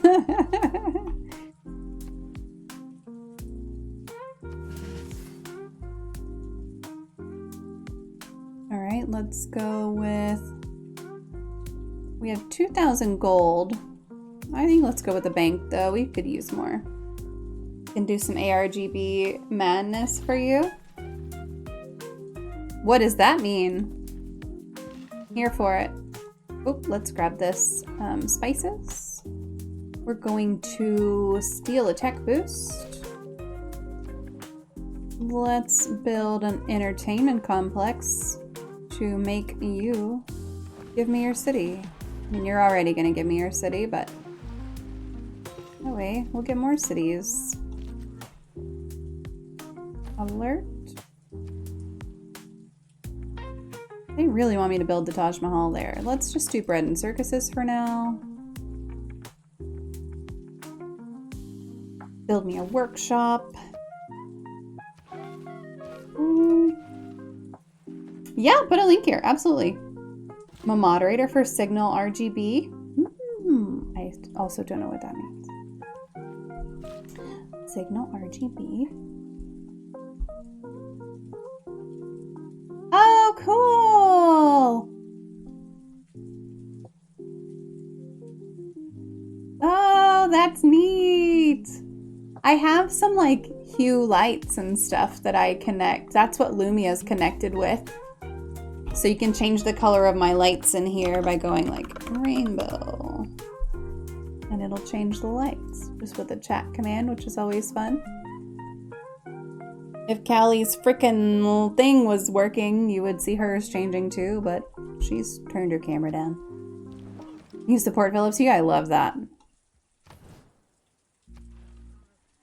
Yeah, I've got Philips Hue lights in here in my bedroom.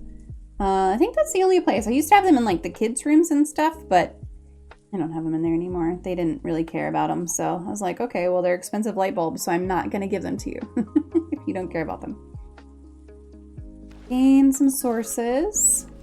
Compile firmware for keyboards. That's cool. I wonder if my keyboard, so I have a Ducky keyboard. It's RGB. Right now it's just like breathing different rainbow colors because anytime I can have a rainbow, I have a rainbow. So why wouldn't I? 4. Let's put them there. Ducky's problematic? They violate GPL licenses? What does that mean? Oh, what do they violate? What's a GPL license? You can also feel free to tell me to look this stuff up on my own time. Like, you don't have to you don't have to explain everything to me. I'm just always like, ooh, what is that? Ooh, what is that? Ooh, what is that? Oh, I didn't get to build it. Okay, that's fine. Just build a bank. A pick of the car. Let's see. Oh my gosh. That is fun. I'll bet my oldest is gonna want that. That's awesome. Never seek a land war on my continent. Don't worry.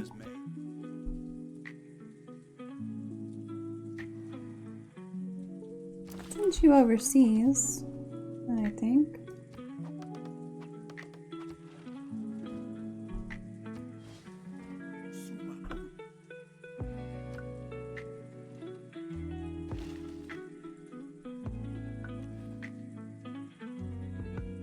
Personally added over 1,200 keyboards firmware-wise that Signal RGB can support. Wow, that's awesome.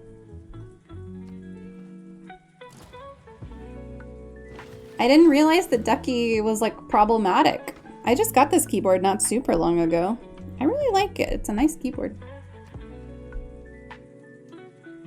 So far, at least.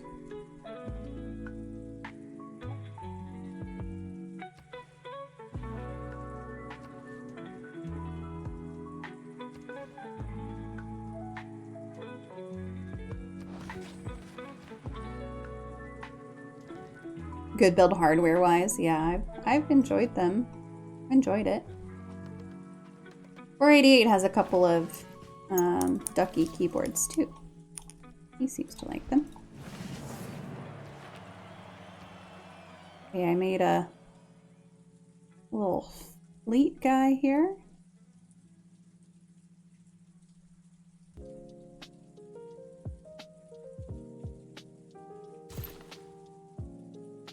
Software they borrowed and didn't share with the other children. Aww. Okay, we have some niter over there.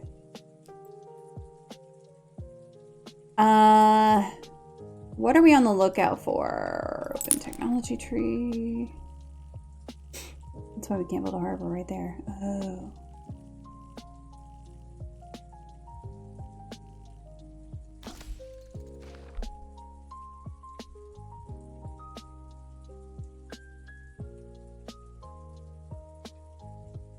Also wrong, but I remembered the answer. Oh no. What city was he born in? I need to go back and see if Jeopardy has updated their stuff. More of a Keychron fan as they share with the open source community. Might take them a minute, but it happens eventually. That's awesome. Fun, I think. What grievances have I caused you? Also, who cares? We about to get that city.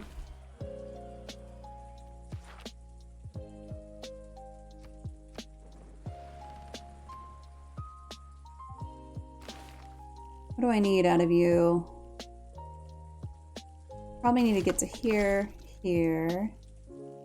And then let's go another spy. We'll go...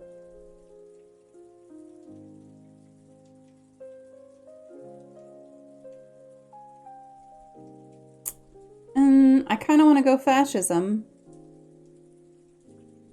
I'm going to go fascism this time. I usually go democracy, but I'm going to go fascism. I'm also an orchestra kid. Yeah. Oh, wait, no. Give me a builder. Oh, not you. You go there. You. Change that to a builder, please. Thank you. Kid isn't... Hey, sometimes we're all kids. It's fine. A governor title. Appoint you. Probably wind up pointing you to, like, Apu. Put you here for now.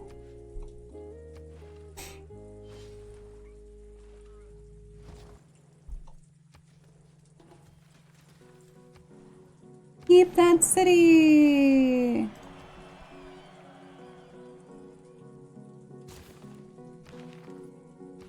Great merchant.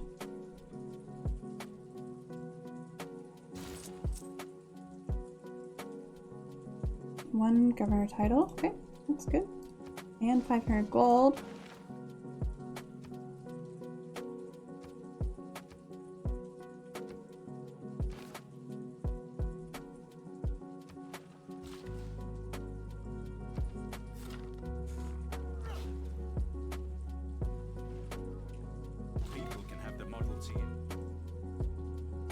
Okay, now let's come up here, fix some of these.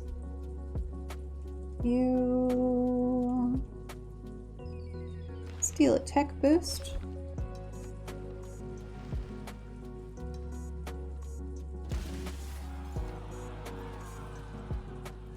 Hey, what? Oh, hell no. How did I not notice that? What's happening?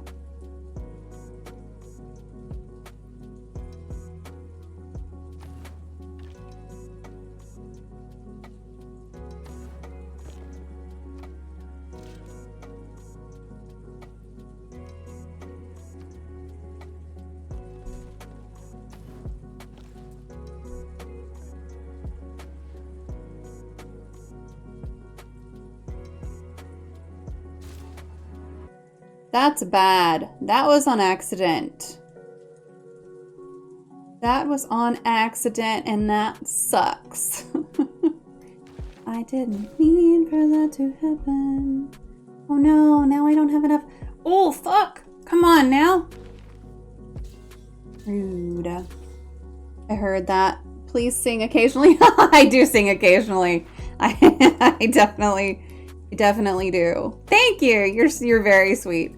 We're just gonna skip that trader. We're gonna get that city back. Have no fear. No, I haven't. No, I haven't. It's fine. Eleanor's a bitch. We all know this.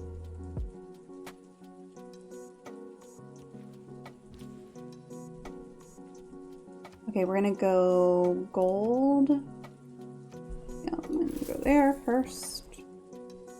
Skip. Just for a second.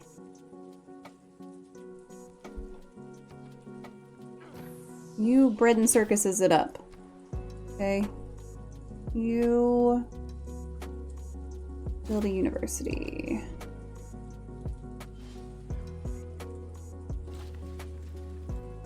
Repair that.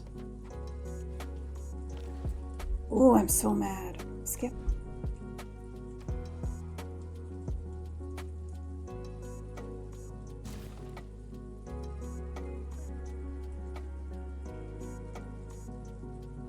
Going back to a returner's magic should be special. What's that?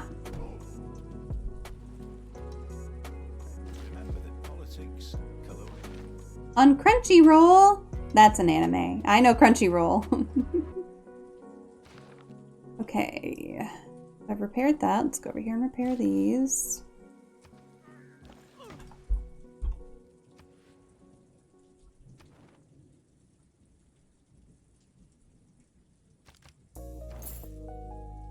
In a land dominated by the formidable shadow worlds, most of humanity has been destroyed. To rescue their planet from impending doom, 6 brave heroes fight a perilous battle and fail. There's a glimpse of hope when Desir, one of the last mages, is suddenly sent back in time to 13 years. Now armed with knowledge of the grim future, can he alter the course of history and save the world? Ooh, that's fun. Oh, that's break time. All right, everyone, drink some water. Make sure you stretch. Oh, I should actually put on my gauntlets of gaming. Make sure you do some stretching. Whatever stretching looks like. Stand up if you want to. And do a small active task. If you have laundry that you need to switch over, if you have a dishwasher that you need to run, if you need to stand up at your desk and do 10 squats, if you need to do 10 pull-ups, if you need to do some dumbbell curls, yep, if you need to sit and stand at your desk, if you need to alternate the mode, whatever it is, if you don't want to do any of those, tidy something that's right in front of you. Put something away, whatever it is. I am going to put these on. But this is our little 10-minute break, and I'll fast forward through this 10-minute break in just a second. It's my 10-minute audio break. When I'm working, it's really convenient, because then I really do like get up and go do stuff. Oops, I gotta take this off.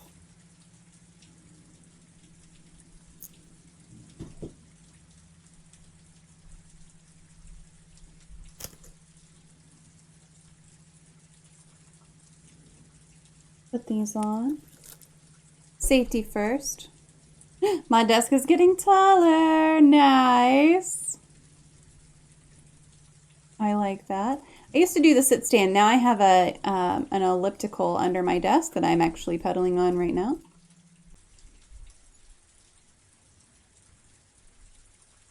And it's a good reminder to just be like, have you been pedaling? No? Yes? Okay. Stay on it. 3, 2, 1.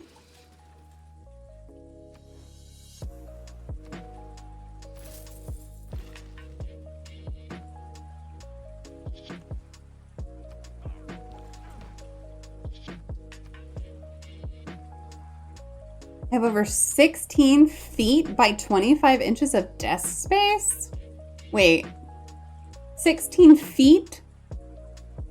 That's wider than my whole office.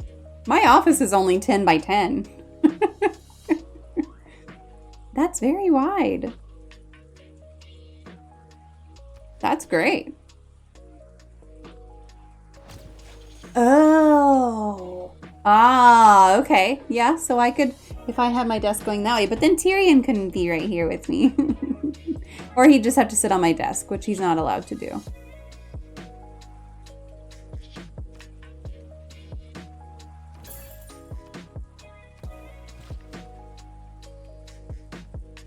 Super boards? What are super boards? Got enough and brought the pupper upstairs. There you go. Perfect. That's a perfect little task. Ankle breakers? Oh.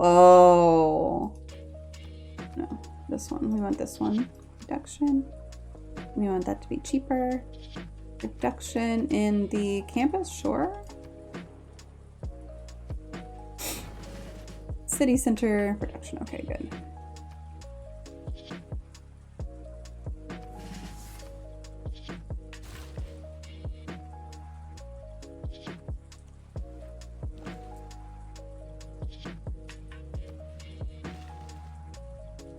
Okay, that's all repaired.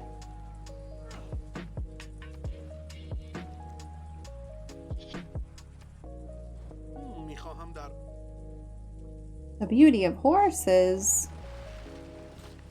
Called X boards by Uplift. Nice. I had an Uplift desk and I wound up just it took up so much space. It wasn't the whole like desk, it was just the station itself. It took up so much space and it made me feel like I really didn't have a lot that was usable, so I wound up not using it. So my mom has it now. I have NORAD at home.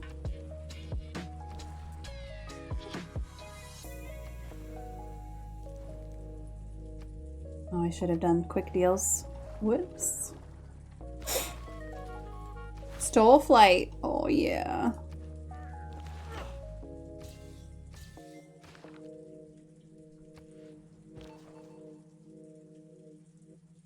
You got a promotion.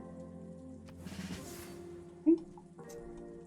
Let's go with another privateer.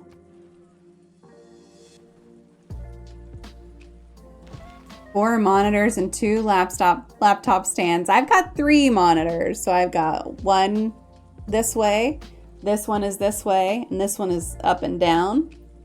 And then I have my little laptop for my work over there. I do have another laptop, but I only use it whenever I game out in the living room. And I just like game from this computer to my laptop. It's all the same. All the same stuff. Okie dokie, let's do another tech boost. Steely tech. It'd be cool if I had more monitors, but I don't. Or like I could put a TV on the wall up there. The wall is not doing anything up there. Could put a TV up there. I also have over 2K ARBG LEDs. That's a lot. I don't have that. Okay, let's go with a campus. We have some +2s.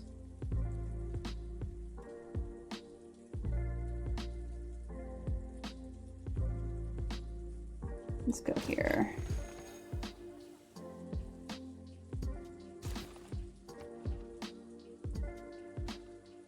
I'm on PC.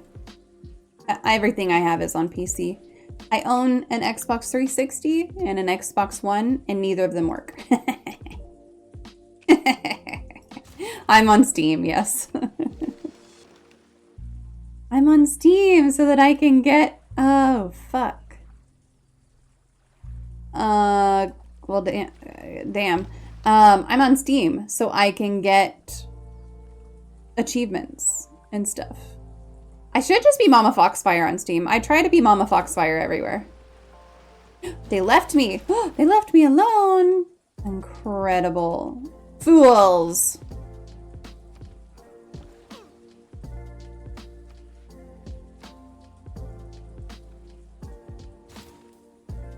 Okay, how close are we to flight? Oh, it's very close.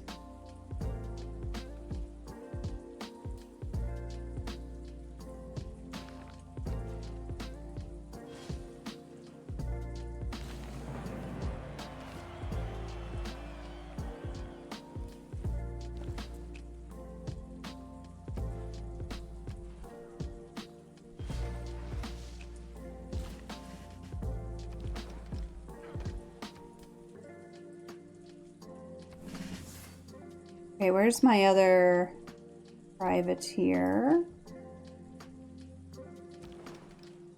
You're my fleet. Yep, you come back here. Quadrian over here. Those are my only boats right now. Pretty good. Awesome. Let's see. You know, there's a way to say yes. Yeah, there we go. Just downloaded Civ 6 again. I play it like once a year. I go back and forth with Civ 6. I am on, let's see. I have done 191 out of 320 achievements, which puts me at 59% of the achievements. So I'll go through a whole, wait, what is, maybe it's a frigate. Okay. I'll go through like a whole kick of playing, and then I'll be like, I'm burned out. I'm not going to play anymore. But I always try to get the achievements, and there's so many. There are so many achievements.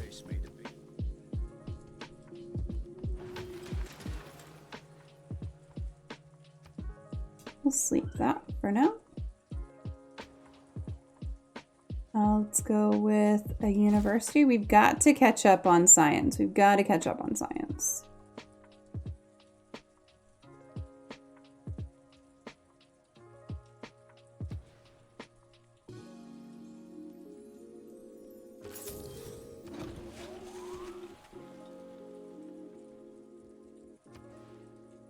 Speaking of catching up, that's a +4.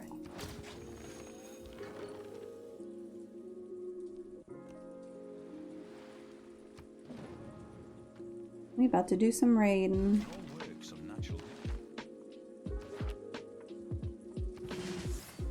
Is a frigate. Nice. Okay, great.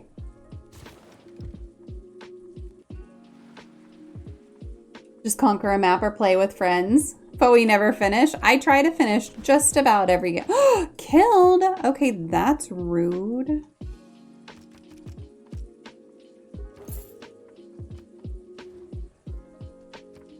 Okay, she killed Plank. That's really rude. We already didn't like you. You're just making it worse.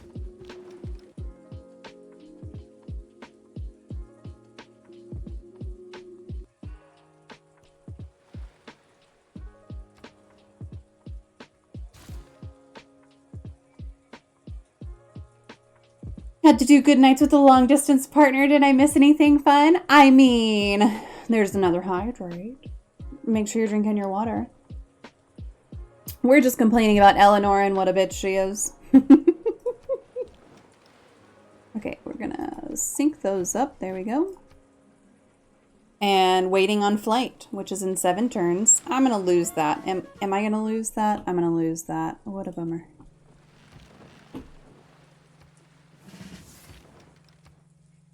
Okay. University. Zoo. Oh. Give me the money before it does. Long distance is hard.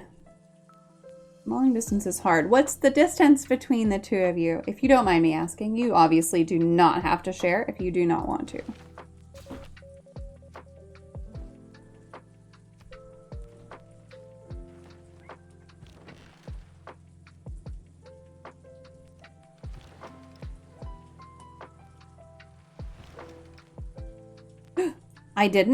They didn't kill it? You're kidding. Well, there it is. There it is.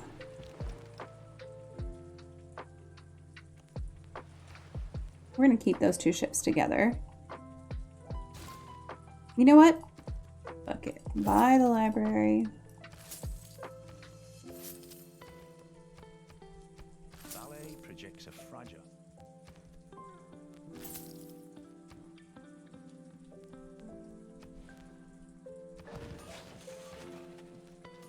We got 2 envoys here.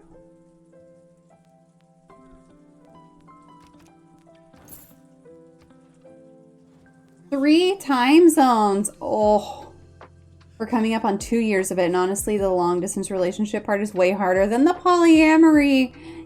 Long distance is really, really difficult. Not to spoil, but feel free to keep those or share whenever. Either way, thanks for the like. Thank you so much. I appreciate it. I have not looked, but thank you. Thank you. Yeah, long distance is difficult. We weren't even really long distance, and it was difficult until my baby moved down here to be close to me. Like, it was hard. And it wasn't even really long distance. Like, it was just not close. We were like 60 miles apart. So we were only seeing each other on weekends, and that was a bummer, you know?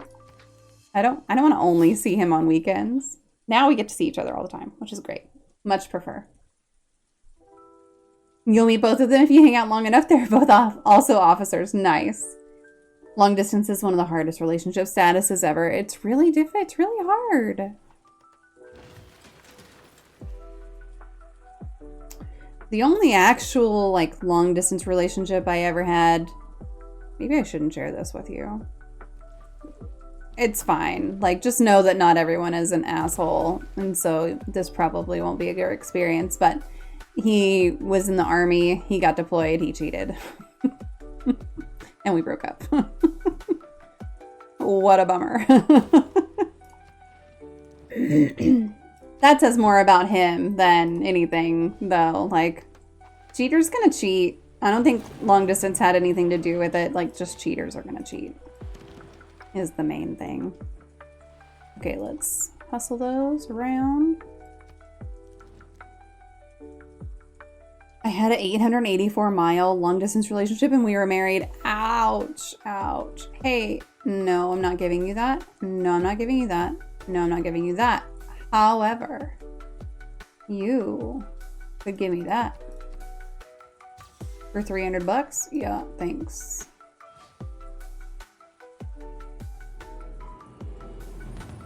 I did not cheat, but I did send money for her rent.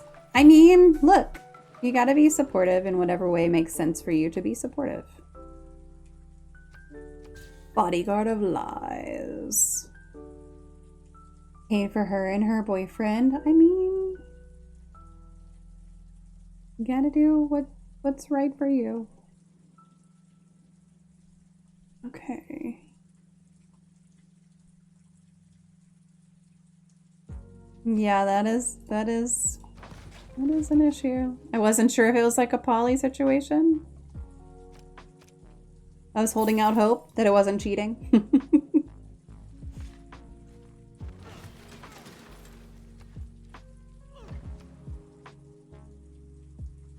Not poly. Wah, wah. Wah, wah. I'm very lucky my boss is fine with me working remote for 2 weeks at a time so I can go see him for actual real amounts of time and not long distance. Yeah.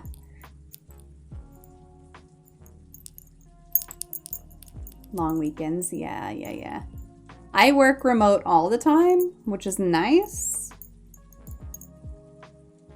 $4,000 a month for rent? Where did y'all live? Was that like LA? New York?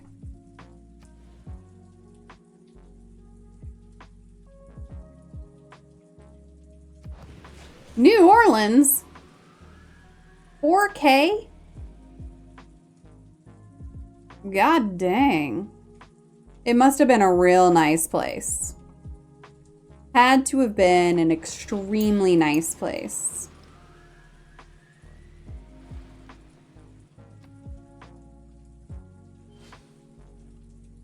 Garden District. I'll assume that's a good one. I don't know anything about New Orleans, really. I've only been there once. It was for work.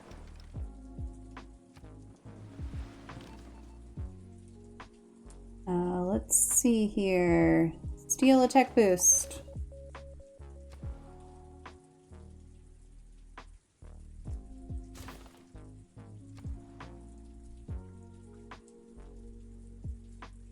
Oh, why did it withhold that message? That's funny. Anne Rice lived in the same neighborhood. Oh. Some people like being cucks and that's okay? What do you mean by that, Coyote? I'm not sure I follow. I didn't hint me canceling that rent. Yeah, no. I'm not okay with that. I think being in a poly relationship, if you're open about it up front and everyone is understanding of what's going on, like it can work out beautifully. But there's poly and then there's cheating. It's a big difference. Oops, I had a quest. Should have done that. It's okay. God dang, what's he fucking gearing up for? He got to flight? No. No.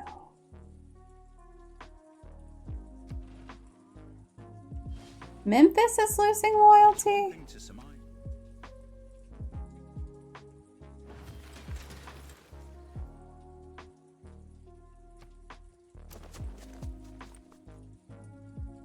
$602 turns. We're fine with that.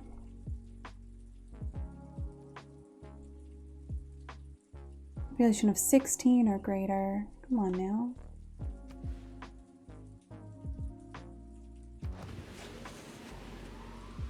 Polyam is not the solution for cheating. Yep. Any communication and boundary problems that exist in a monogamous relationship will be just as much of an issue. Yes. Yes. As long as discussion occurs and folks talk about it. You got it, but you have to agree. Like, everyone has a say. Everyone has to agree. Like, it's just like any relationship. It comes back to communication. Who's fighting me? Fucking fight me, bitch. Fucking fight me. Let's go. Let's get it.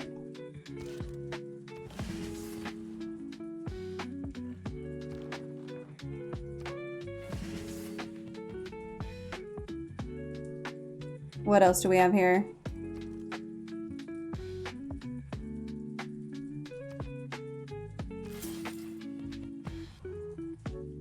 Communication to fucking fight me, bitch. Is that or is that not communication?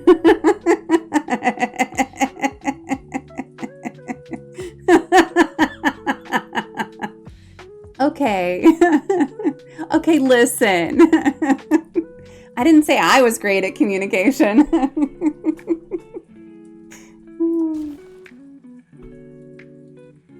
That's not how we communicate during raid. A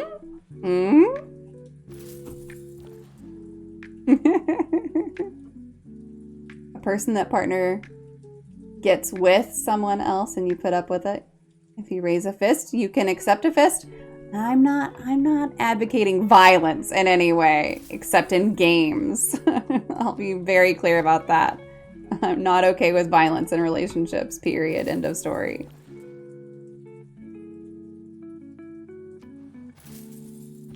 Seemed like she was pretty clear to me. It was clear communication. I clearly said, fucking fight me.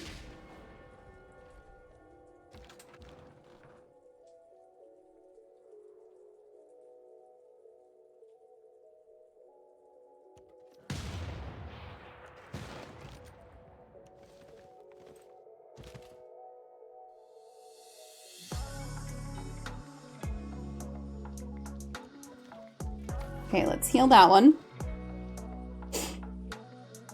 Pal World is doing a collab with Ultra Kill.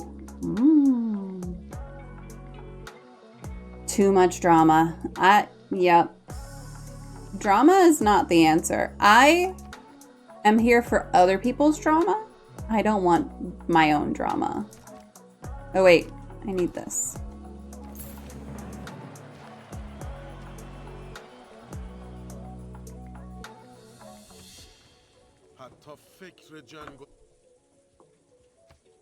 That's why I watch shows like Love is Blind, is to get other people's drama and not worry about my own. Okay, we're gonna fight you for sure. Get you out of here. Goodbye.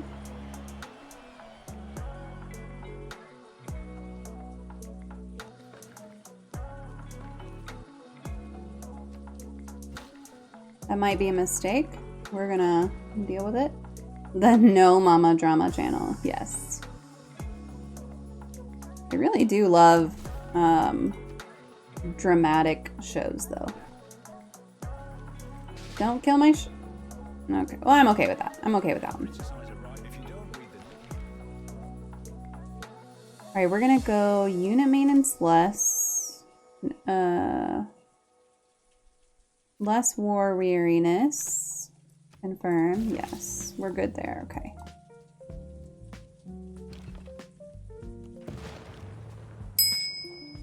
And I'm going to smash you. Kill you. Thanks for that, Lark. Appreciate it. Be right back. No worries. Okay, let's come down here with you.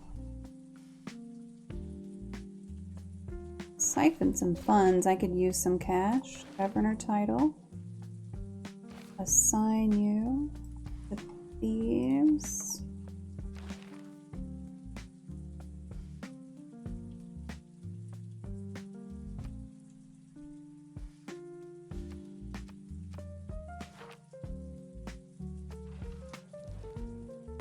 Okay, we don't want that. Don't kill my bombard. I'm very tied to my bombards. Very tied to them. Don't think you understand. It's like America and America's boats.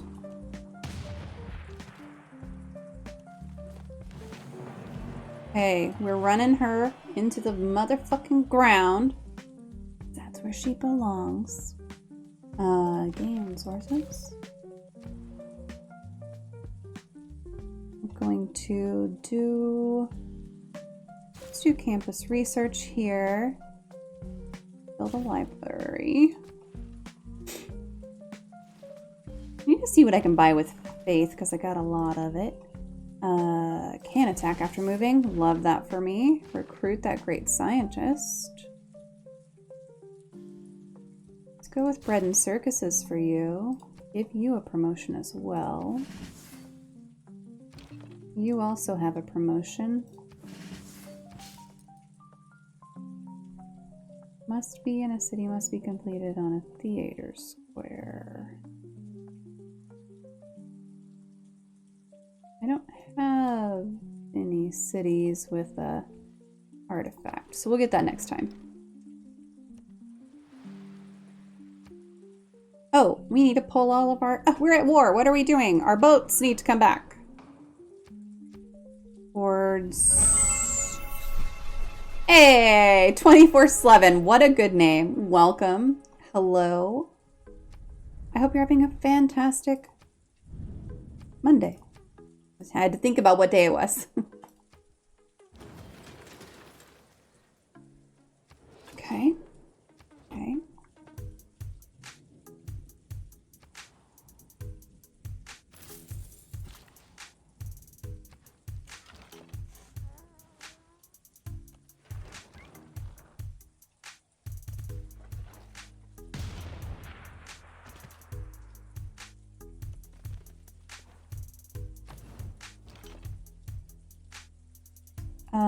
Move here? Yes, then we can. Okay, great. Bring my fleet over here. Give me my unit list, please. Bring this fleet over here.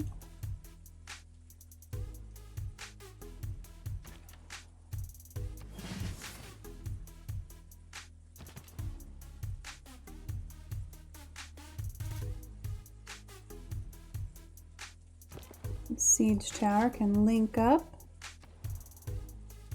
Believe that's everyone. Great.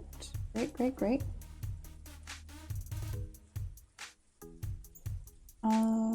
Now we're going to Yes, so you could train some athletes. That's fine.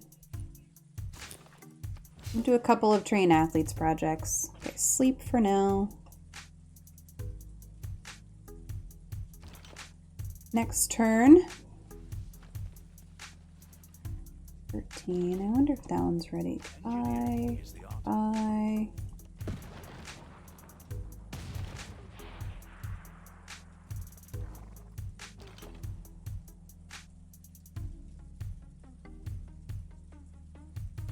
Let's get those back.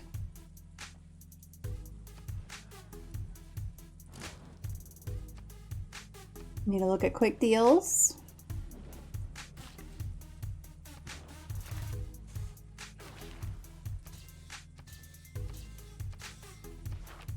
Get some Mo money.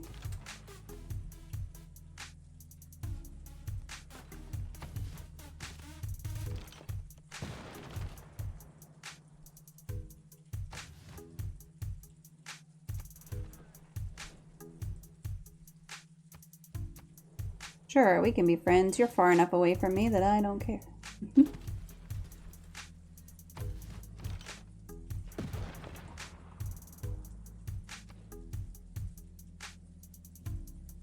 Now, let's get you to build me.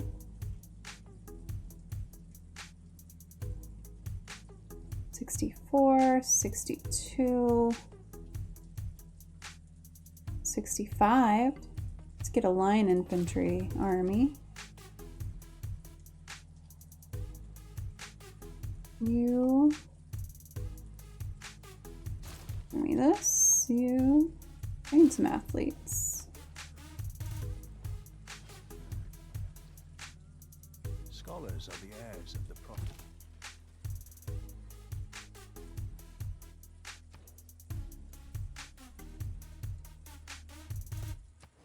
You need an entertainment complex in a real bad way.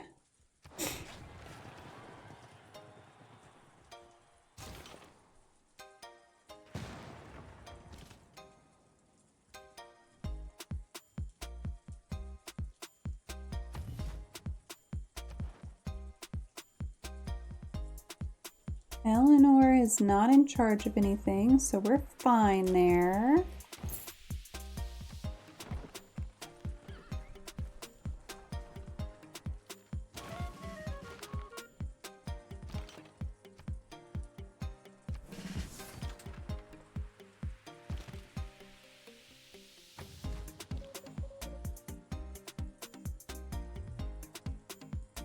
Let's get you to siphon some funds. I don't think we have enough.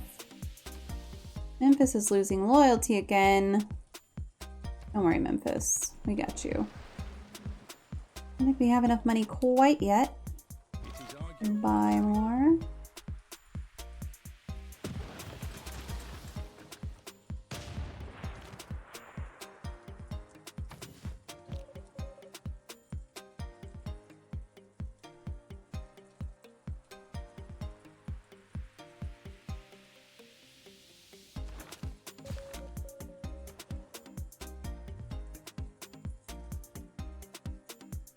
Let's have you do bread and circuses, because we're going to take this city over here pretty soon.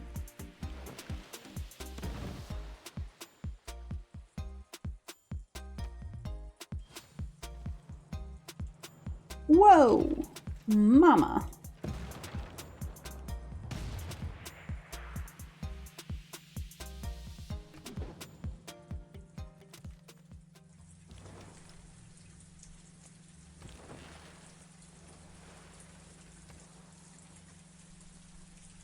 That's another break time. Make sure you are drinking some water. Refill your water if you need to. Make sure you stretch your body in whatever way that looks like for you. Oh, I think we'll hit one more break tonight. Get up and stretch if you need to. Do a small active task, tidy. Put something away. Take your vitamins, take your medicines. That's a small active task. Refilling your water could be a small active task.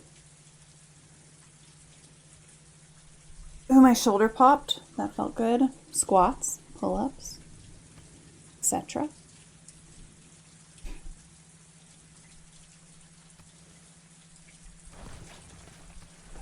Let's work on a couple wonders. Oh no, not the frickin' rock bands.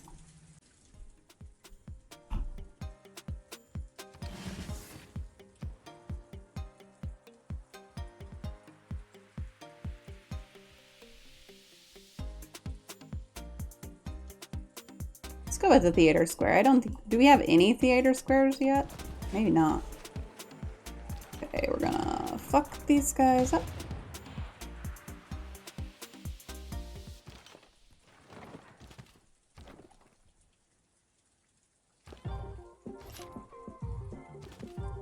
Heal you for a second.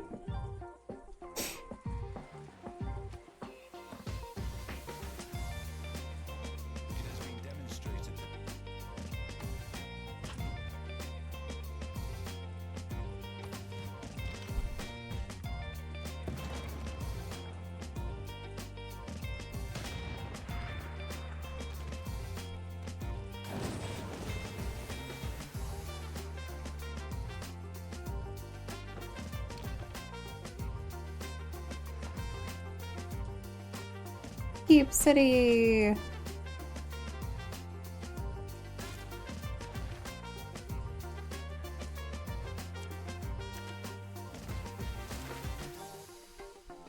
And we're gonna give you this guy.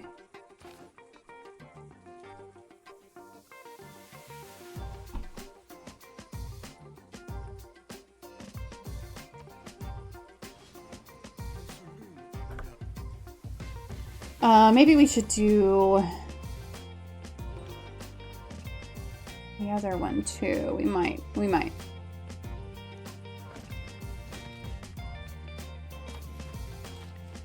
Change that policy.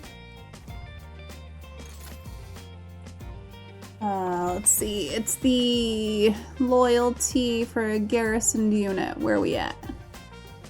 +2 loyalty for a garrisoned unit. Yes.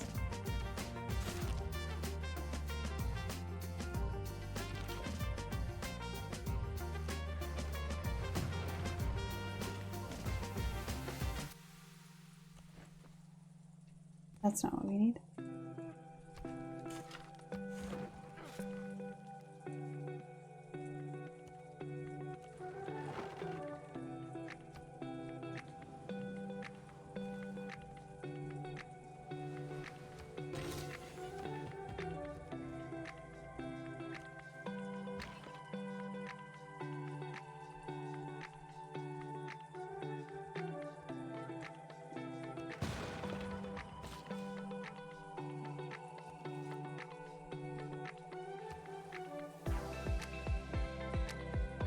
$16 turns. Why can't we build this? We need a population of 16 or greater. Heavens.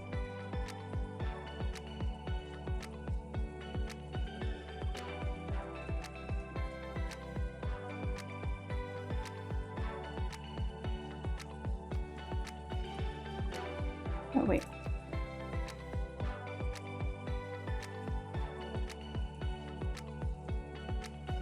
Seven or greater. Okay.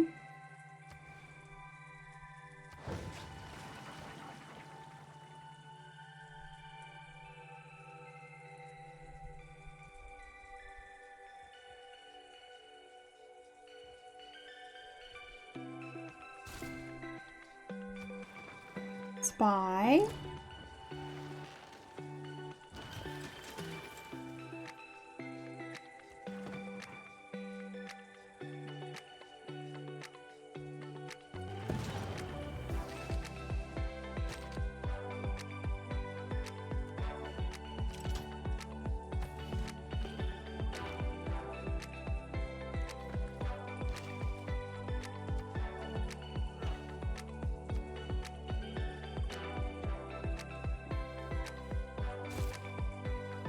Okay, you're about to have full loyalty. Excellent, excellent. 12 turns.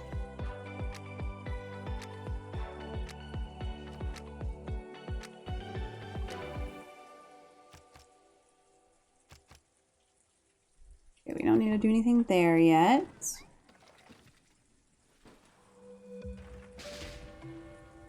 Okay, rude. I did know that was about to happen though.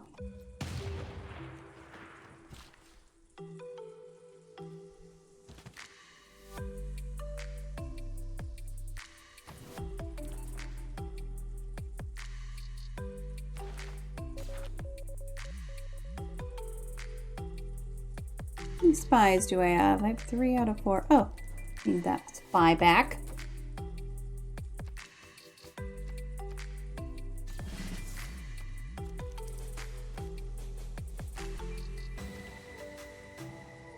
Let's put you in Singapore.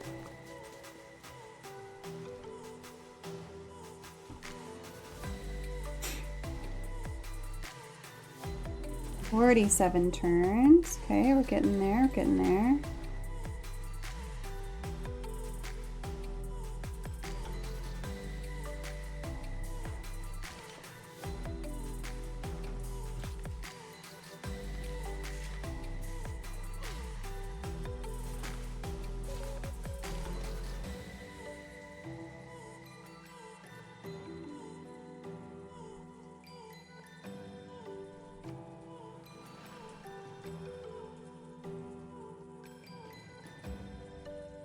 Oh, arrow down, finally, yes.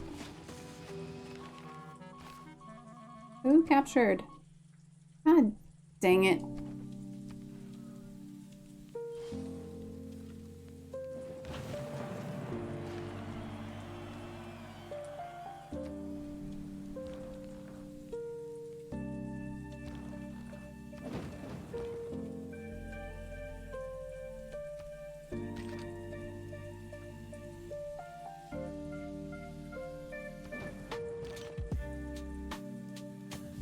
Okay, let's heal those up.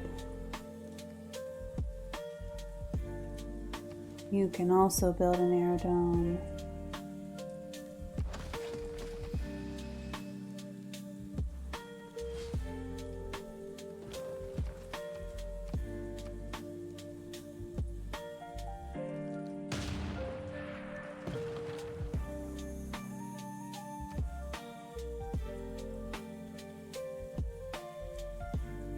Okay, you are at full loyalty.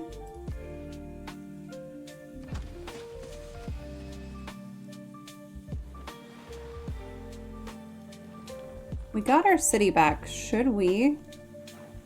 Let's do this.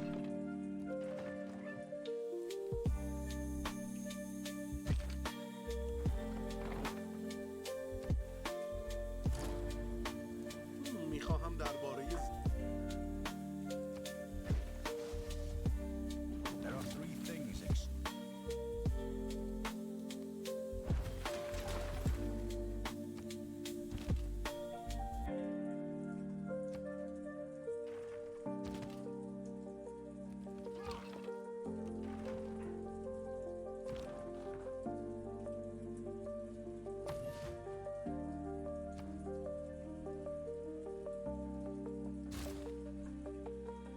10 turns.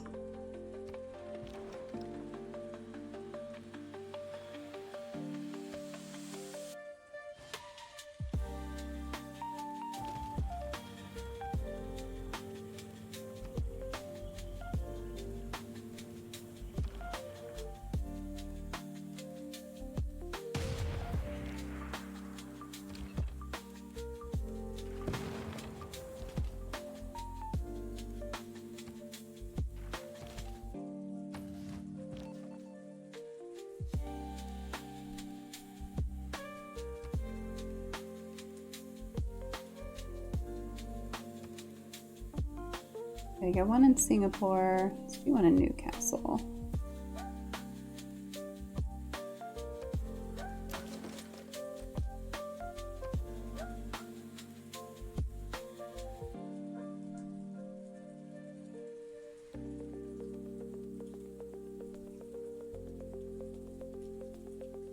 We need another aerodrome. Okay, let's do, how are we doing on the world games? We're doing fine. Forget it. It's just commercial hub. Now we got 4.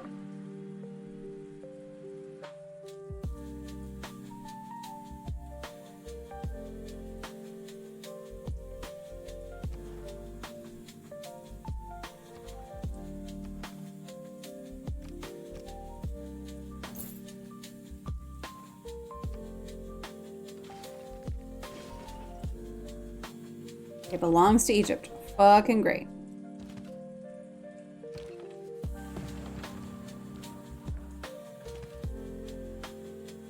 Hello? Break. There we go.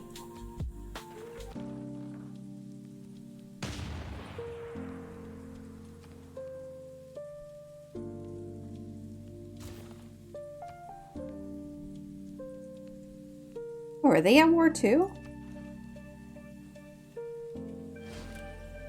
They must be.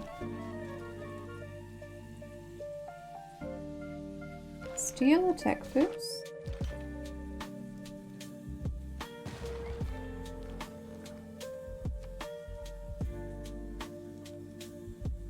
Turns. Why does it keep going back?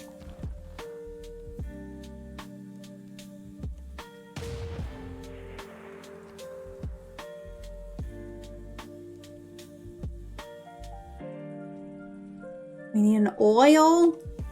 We don't have any oil. We have an oil, do we not? 1 oil. We have. Why is this one not? Do I have to? Okay, I must have to. Alright, we'll just build a hangar for now, I guess.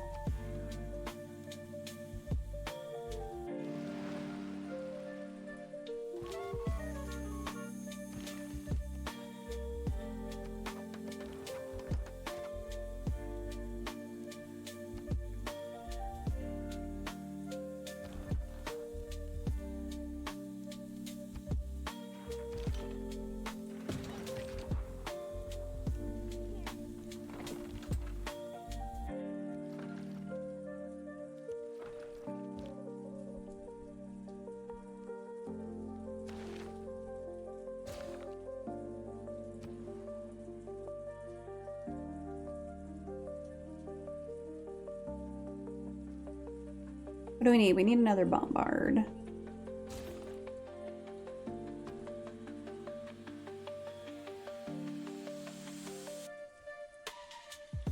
Everything is a million D, billion D away. Did you ever build a castle in the air? Only the mob.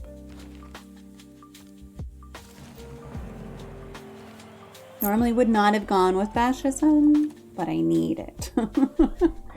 Okay, yields gained, reduction, upgrades.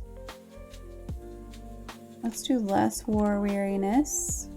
And then we'll come over here and we'll do this, yes.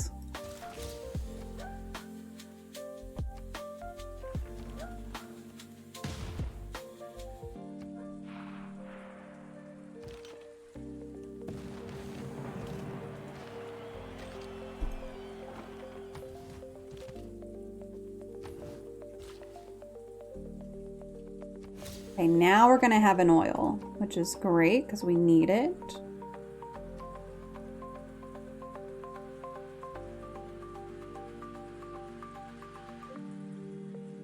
Let's do War Department there. Also build an aerodrome here.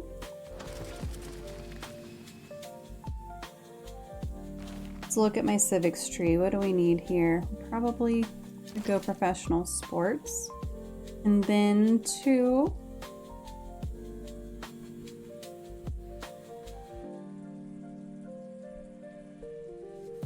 corporate libertarianism, although synthetic technocracy is tempting.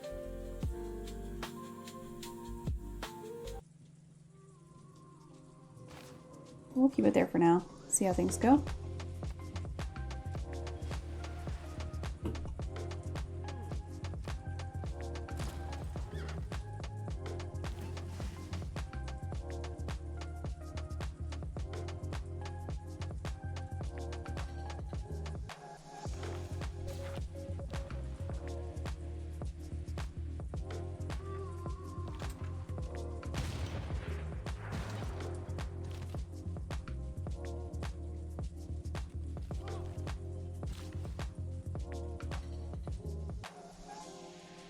Okay, I don't think anywhere else has oil that I could grab.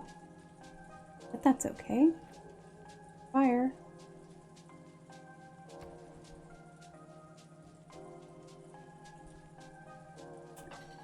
Oh, we don't have the oil yet. Okay, fine.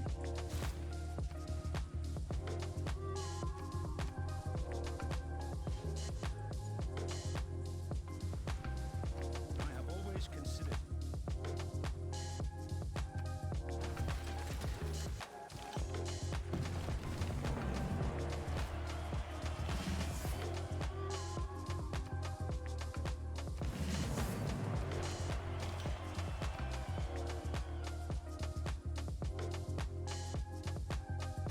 Make me a biplane. How many turns up there? 39 turns. Got it, got it, got it. We should be okay.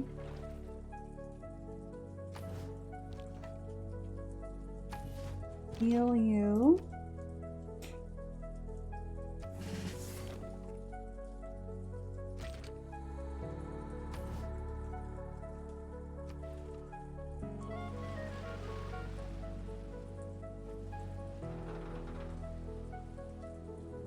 Information era.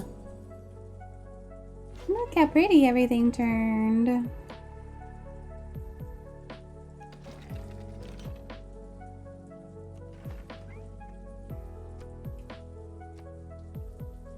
One dedication. A death robot! Yes, please.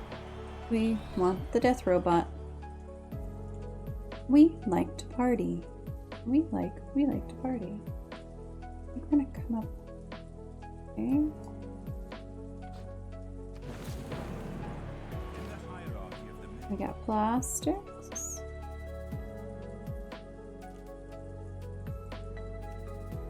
Oh no, I meant range strike, but that's okay.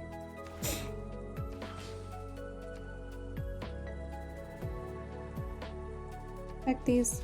Okay, that's fine. Okay. Let's Thebes. Could you?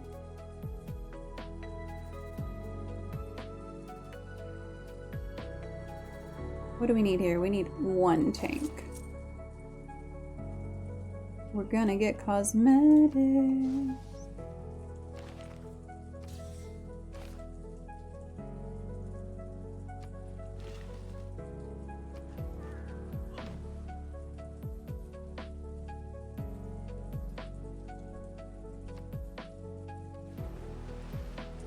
Detroit, but specifically where? Specifically where did he grow up?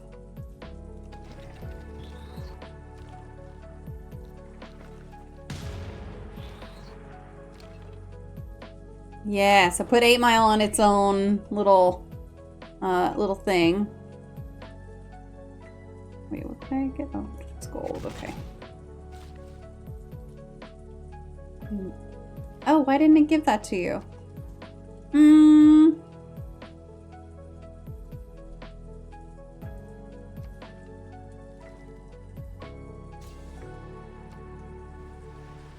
I'm not sure why I didn't give that one to you.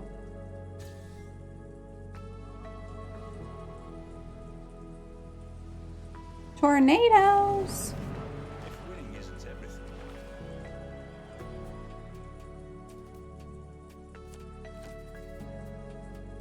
Work out some amenities here. The affirmation. No, it shouldn't have. It shouldn't have timed it out at all. Full loyalty in 2 turns. Excellent.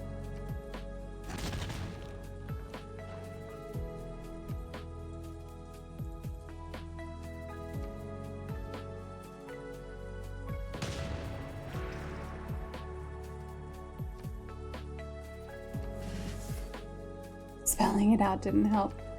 Yeah, I don't know what it wants. I don't know what it wants from you with that one.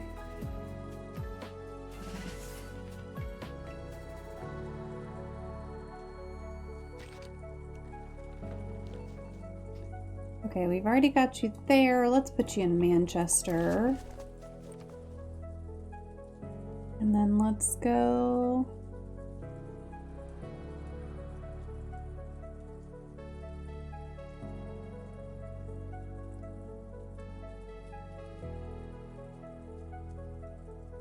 Oh, we can upgrade you?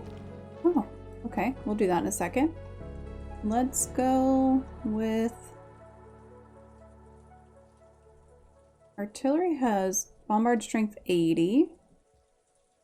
Field cannon has range strength 6, so we need artillery. And then we're gonna go another biplane. You build a biplane. You build a biplane. You build a biplane. Everybody builds a biplane. All right. Let's get over here and get this amber. We have not uncovered. Have we uncovered? Aluminum. Ooh, ouch. We have. And we don't have any? No, not again. Aluminum, where are you at, girl? There's some. Oh, I do have some. No. Oh, she got some. Okay, all right. We gotta get Jerusalem. Understood.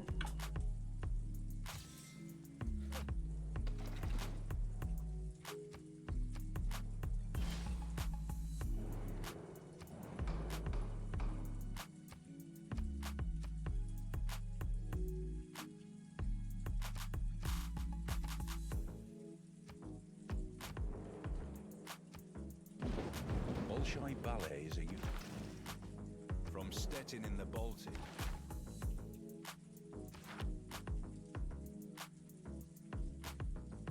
Detroit, but you said Detroit. Oh, why didn't it give it to you? I don't know what to do about that. Climate Accords, I'm in second place. Okay, sure.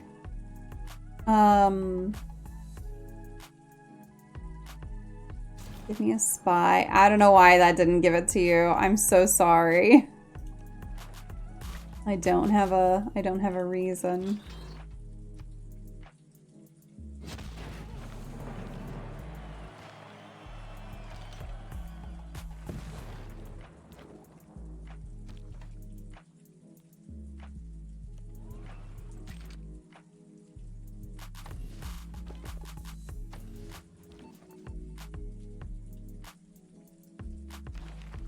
Neutralize that governor. Air attack here.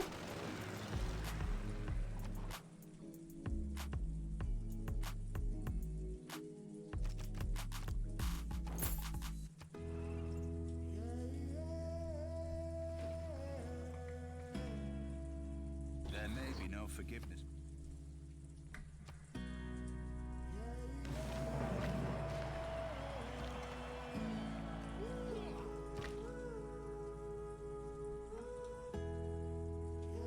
I'm gonna lose this guy.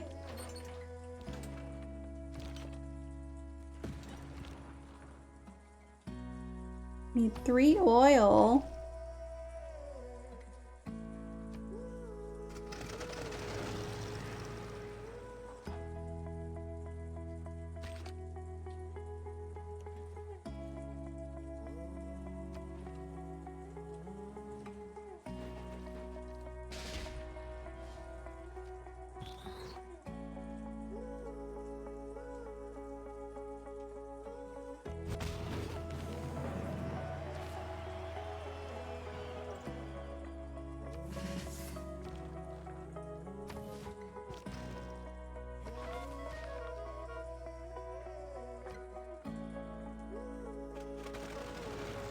Let's work on Newcastle, I guess. I'm gonna heal this guy up. Get rid of you.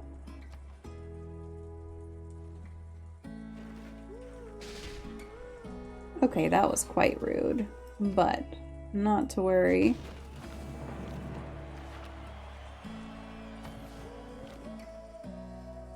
I'll heal you.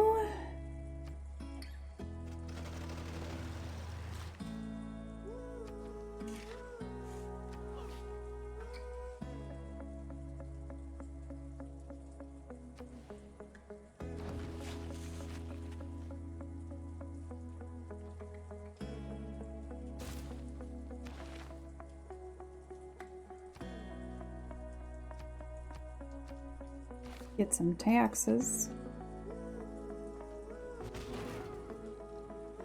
Hey, don't be fucking on my death robot.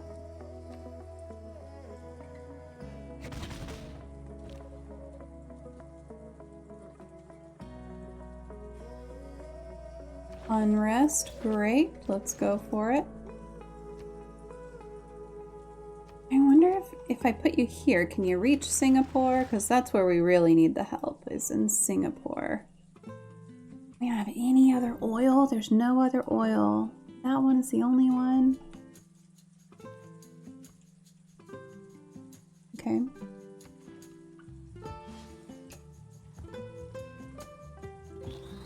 So I'm thinking we might go establish one over there. You know what? Let's bring a boat back.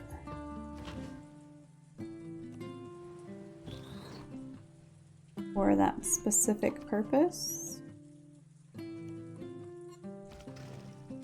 Ah, yes, we can attack Singapore here now. Great.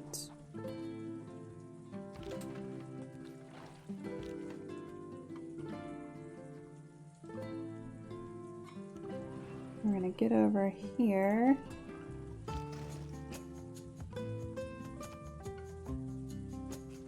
Put you in Memphis.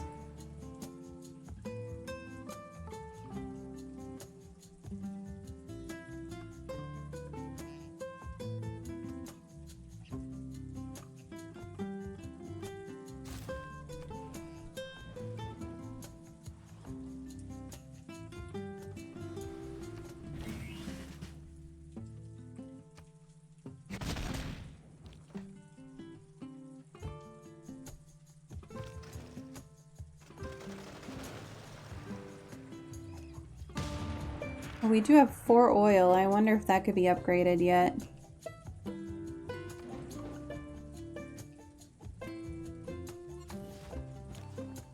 Oh, maybe because it was a reply. Ah, I didn't even think about that. That's possible. I don't think it's usually a reply.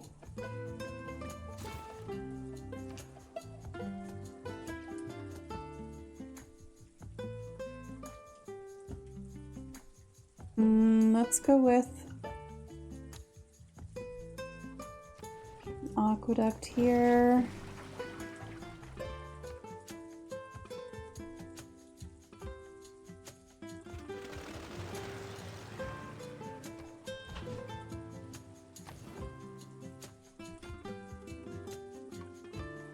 Might have to buy a settler.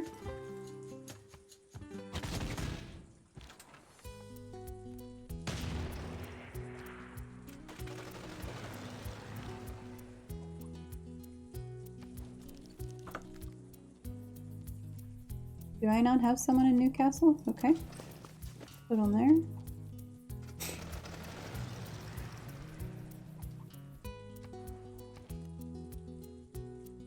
That is going to be all my gold.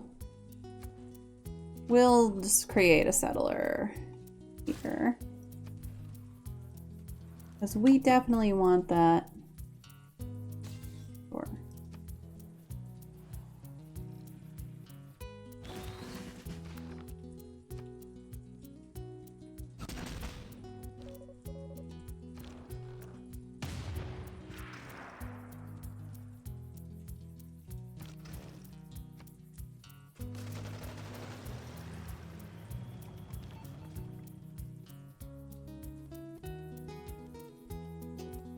Let's go. Oh, you gotta. And we'll do here. Oh, and guess what? We're gonna save. Because it's time. It is time for me to go to bed. Thank you guys so much for hanging out. I really appreciate it. Happy Mental Health Monday. I hope that you have a wonderful start to your week. I will be back Wednesday, 8:30 Central. Today was a fun start to a very busy season in my kids' schooling and everything. So I've been getting notifications of like band events, and now there's a jiu-jitsu tournament and all kinds of stuff today. So I'm going to try to stick with at least Monday and Wednesday as much as I possibly can. Y'all bear with me if I have to cancel some streams every now and then, but Mondays aren't going anywhere. Mondays you can count on. So thank you guys again so much. I'm going to switch over to my ending screen. If you have something you are grateful for, drop a note into the chat of something that you're grateful for, and I'll talk about something in just a second.